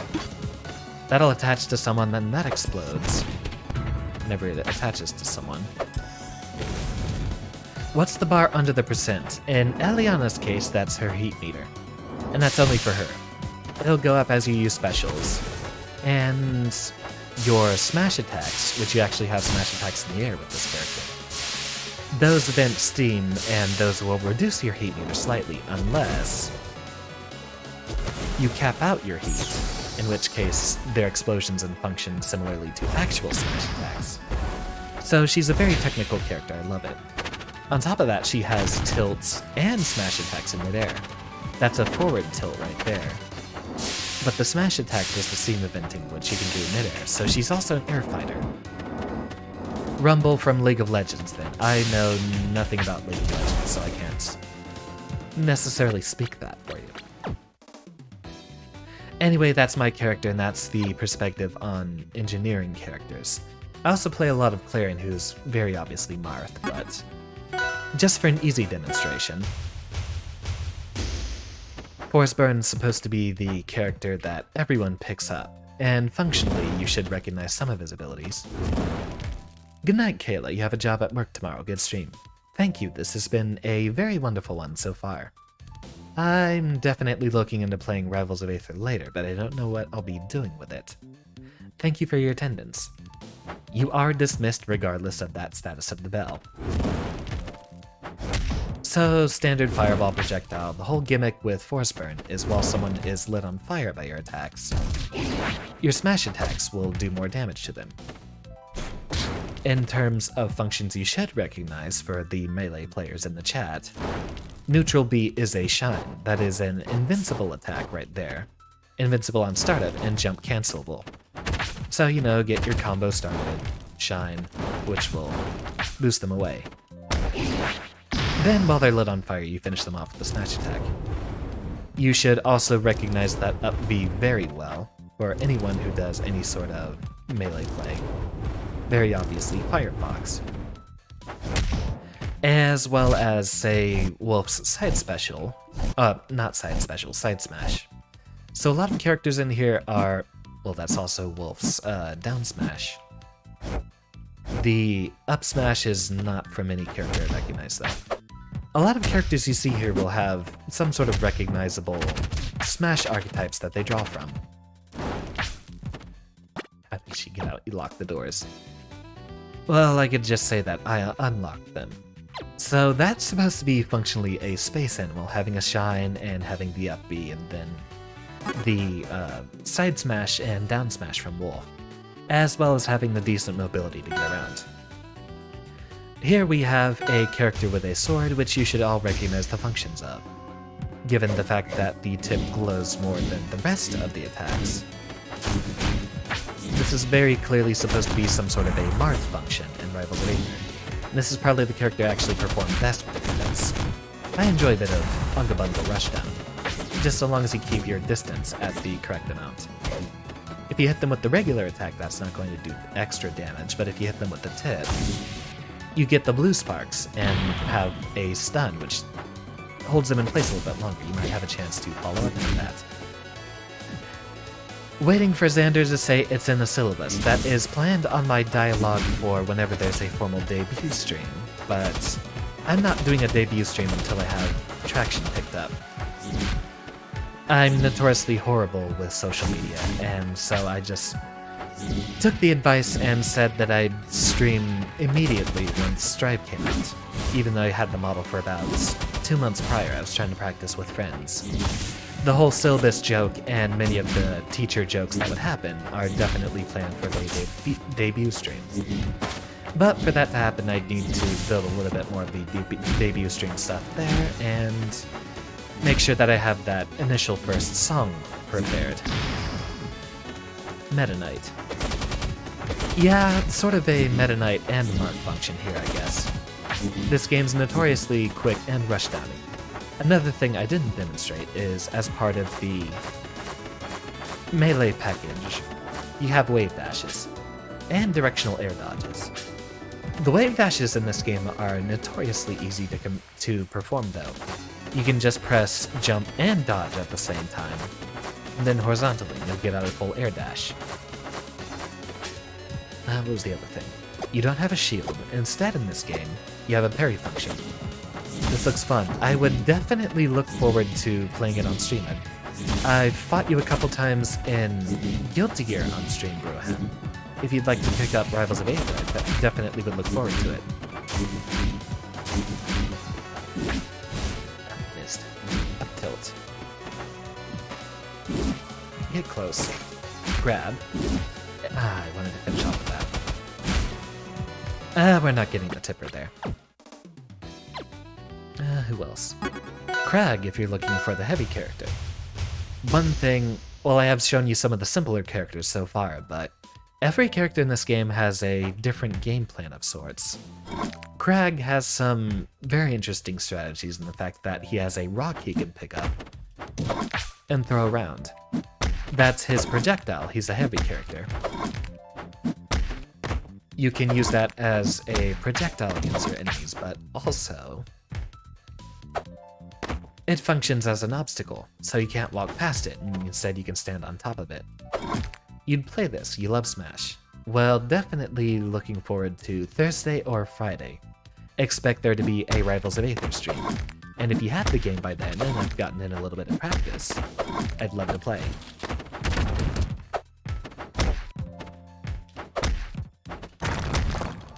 That's the recovery button. You actually create a pillar, which functions as yet another barricade, so you can probably try to combo off of it.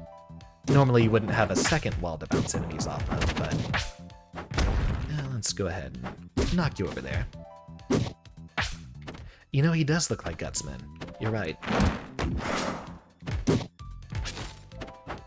Get a pillar up here. Bounce Epilus off of it for some combos.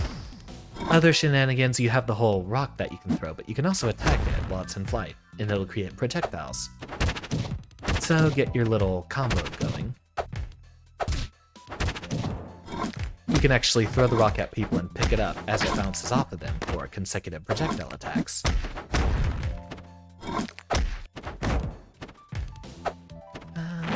Throw that upwards, so maybe start getting an aerial combo going. I suppose that's not the KO we were looking for. You may notice that there are rock sparks flying off every time you hit the rock.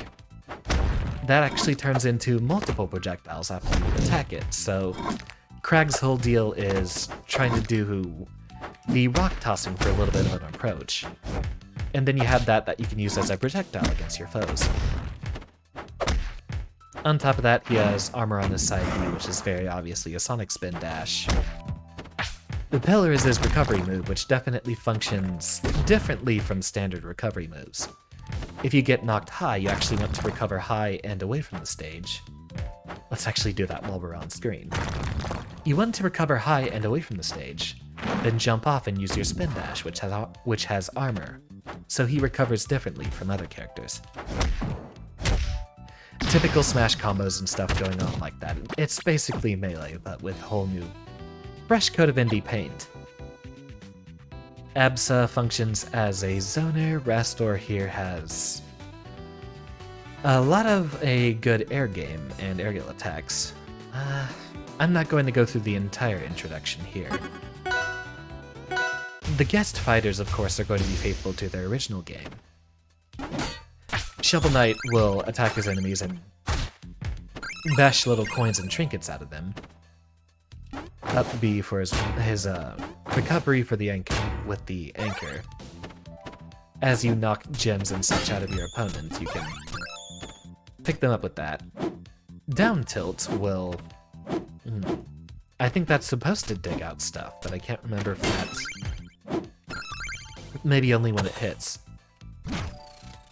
You also can't do fishing from there. Instead, you have to go over to the side, and if you fish off stage... Oh wait, that was it. You use that to get the gold piles, and then you attack those gold piles to fish out more coins. Then his taunt lets him open up the store and acquire new items to use. And that changes his neutral B. So you'll collect money from attacking your opponent. That'll change his neutral B. Taunt, open up the store again. Heavily plated, take less knockback, but stopping may be a problem. Get that armor, which will change your buffs according to the game going on. And for those of you who are... No Infinidagger. I haven't actually played Shovel Knight, so I don't know what the Infinidagger would be. I know he's got the little propeller gadget here. The side tilt, which you can chain for a very long time. Beat the money out of people. Momentum really is an issue with that. Of course, if you really want to swag on your opponent, get yourself the gold armor, which does absolutely nothing and costs the most amount of money. If you really want to demoralize your opponent. Little ball gear, Warhorn. Cute stuff. So, Shovel Knight there, of course, is supposed to be a reference to his own game, but I never played it, so I don't know exactly how that functions. I did play Ori and the Blind Forest, and there's definitely a very faithful recreation here. You have Sign the Wisp, who's following you around. Your neutral B causes it to just attack the area around it, which you'll just be mashing that button while you're doing other business. And that only does a little bit of damage. Unless you have it charged up. Oh, maybe you can't charge it. The one launches you across the screen, the propeller one that's used as a side B. Yeah, I'm pretty sure that if there's something the game is known for, they're definitely going to include it in the indie moveset. Was it? Oh, side B is the little arced projectile there. Up B is the glide leaf that you normally use to ride updrafts, and down B lets you grab people and rocket off of them, sort of like the bounce mechanic from Ori and the Blind Forest. Been 5 years since I played that. Get them off, or, well, I'd say get them off stage.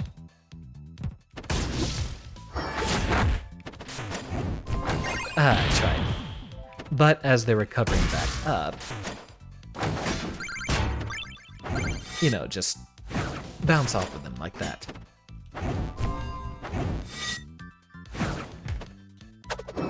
So Ori has those functions as well, on top of the other little stuff you'd expect from him. Oh, what's that up smash? You can't change directions off of that. So a lot of different functions, but as an example, hold on, let's head to the workshop real quick. Although I might have to restart the game for anything to apply. Let's head back to the main menu and test that. Let's see what's going on the workshop. Ooh, oh, interesting selection. Apparently someone came out with a... Do you have more screenshots for that? Please.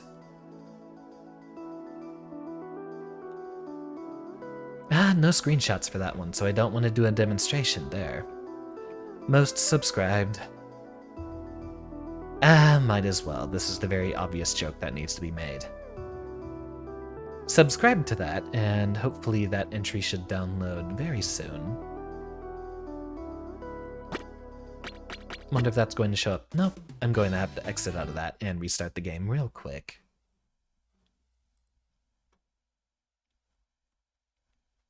Alright, you have workshop content, get to it.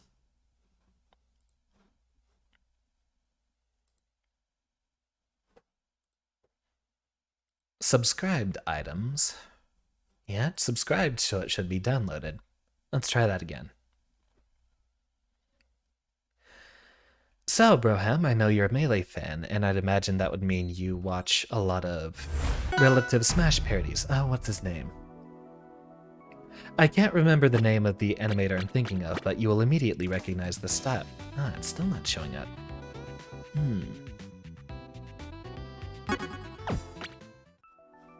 Wonder if there's something else I need to do to make it download the workshop content. As a demonstration of what you can do with the custom movesets in here.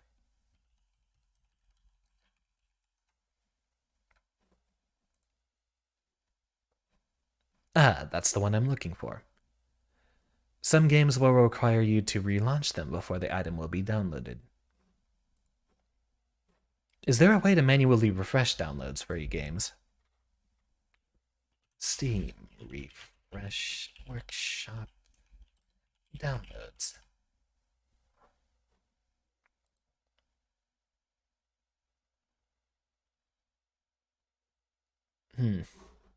Doesn't seem like there's any concrete answers here.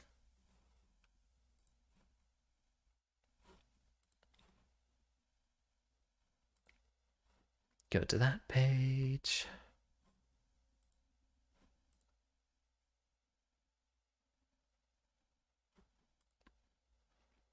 The workshop does tend to give us some issues.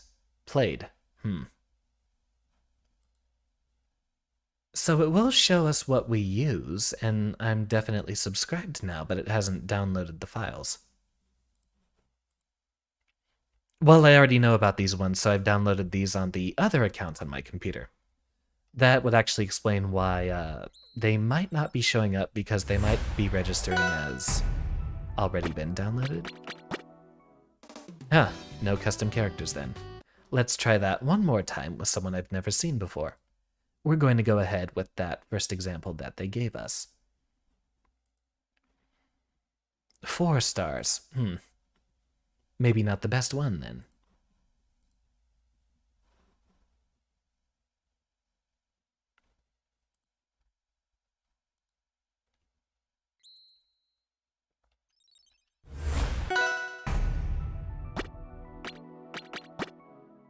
I will make you work. I guarantee it.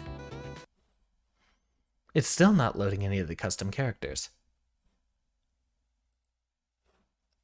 Wonder if... no, I'm not going to verify the download cache. Does anyone know a re-download the entire workshop button?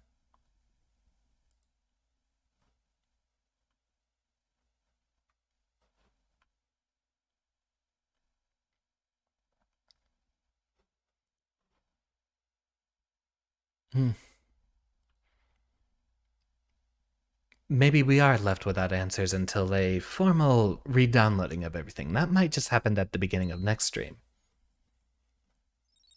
Yeah, I'll call it. Next stream we get to do Rivals of Aether. Broham, I anticipate you're excited to play this, so I will play up the character and assign you the homework that says you need to download this game. I think it's a very small price on Steam. What does the store say? For the base game itself, that is $30, and then it looks like... Oh, I think that's the entire game is $30. They're not making you pay for the DLC characters anymore because all of the characters, I guess, are included in the base game now. I wonder if it's under extras that we can do workshop stuff. Okay. So they are showing up, but they don't seem to be... Right, it looks like it has to load them. You know what, let's check out that Ramlethal. Okay, I think we found something what we're going to be using here. Maybe it did just have to download them. That looks awfully high res. Oh, that's adorable. Alright. So apparently someone did make a Ramlethal for this game. And it looks like she does little sword sets. Ah, she'll place them and she uses them as her tilts, it looks like. They function in sync with them. Normally while you have the swords, they just attack with you.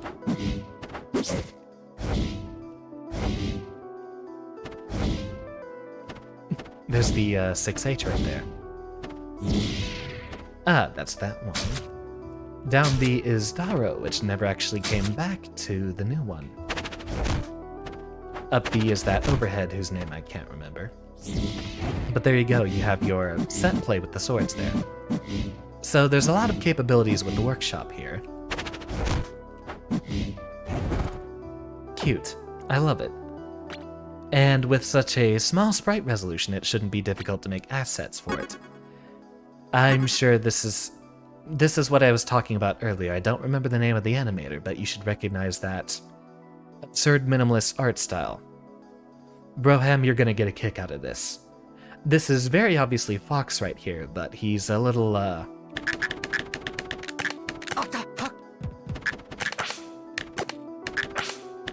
He, comes with his own sound effects. You want that smooth melee tech, you have it here.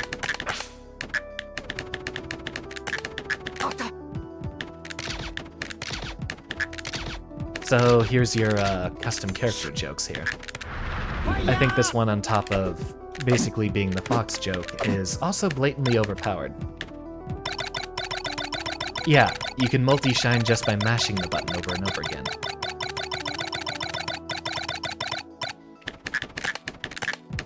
There's also one for Falco, but that one blasts its high-volume stuff in your ears if I remember. The speedrunner characters are based on animations by Terminal Montage. That was his name. Likewise, we have speedrunner Mario here. Thank you for the reminder, James. This one's a personal favorite of mine. You have the... I think that's somewhat of a backwards long jump for his movement there. No, that's just a side beat. That's his backwards long jump. Alright, here's a good laugh. There's you, a scuttlebug being raised. Now that we've opened up a rift, we are building up top speed. We don't have to do that for 12 hours here.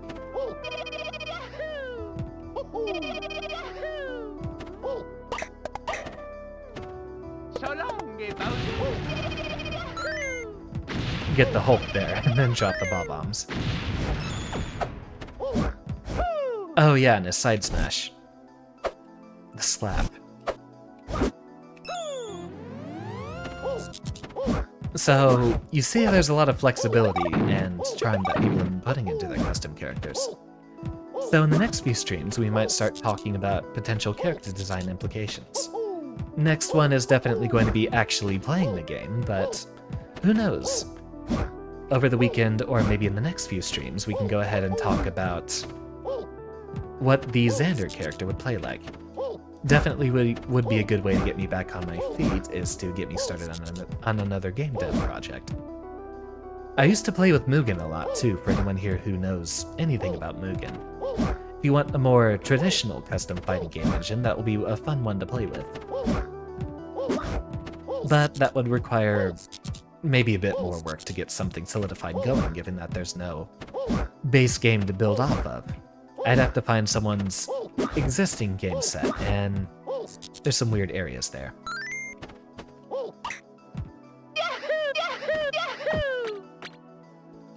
I'll definitely take a look on the workshop. Broham, let me know otherwise if there's any characters on the workshop you absolutely must see, if you take a look for it yourself.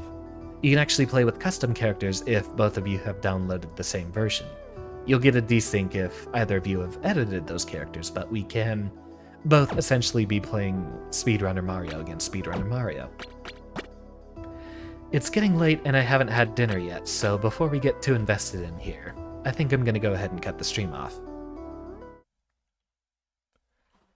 I think that might be our best stream so far.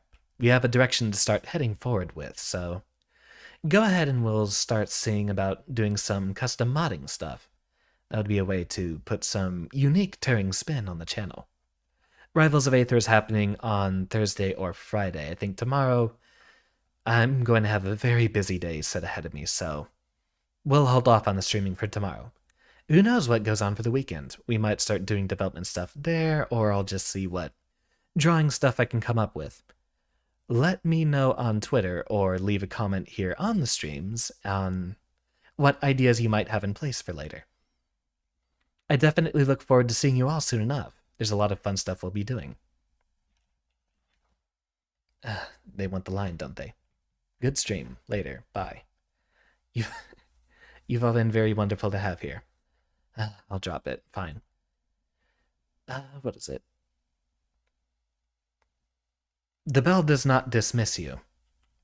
I dismiss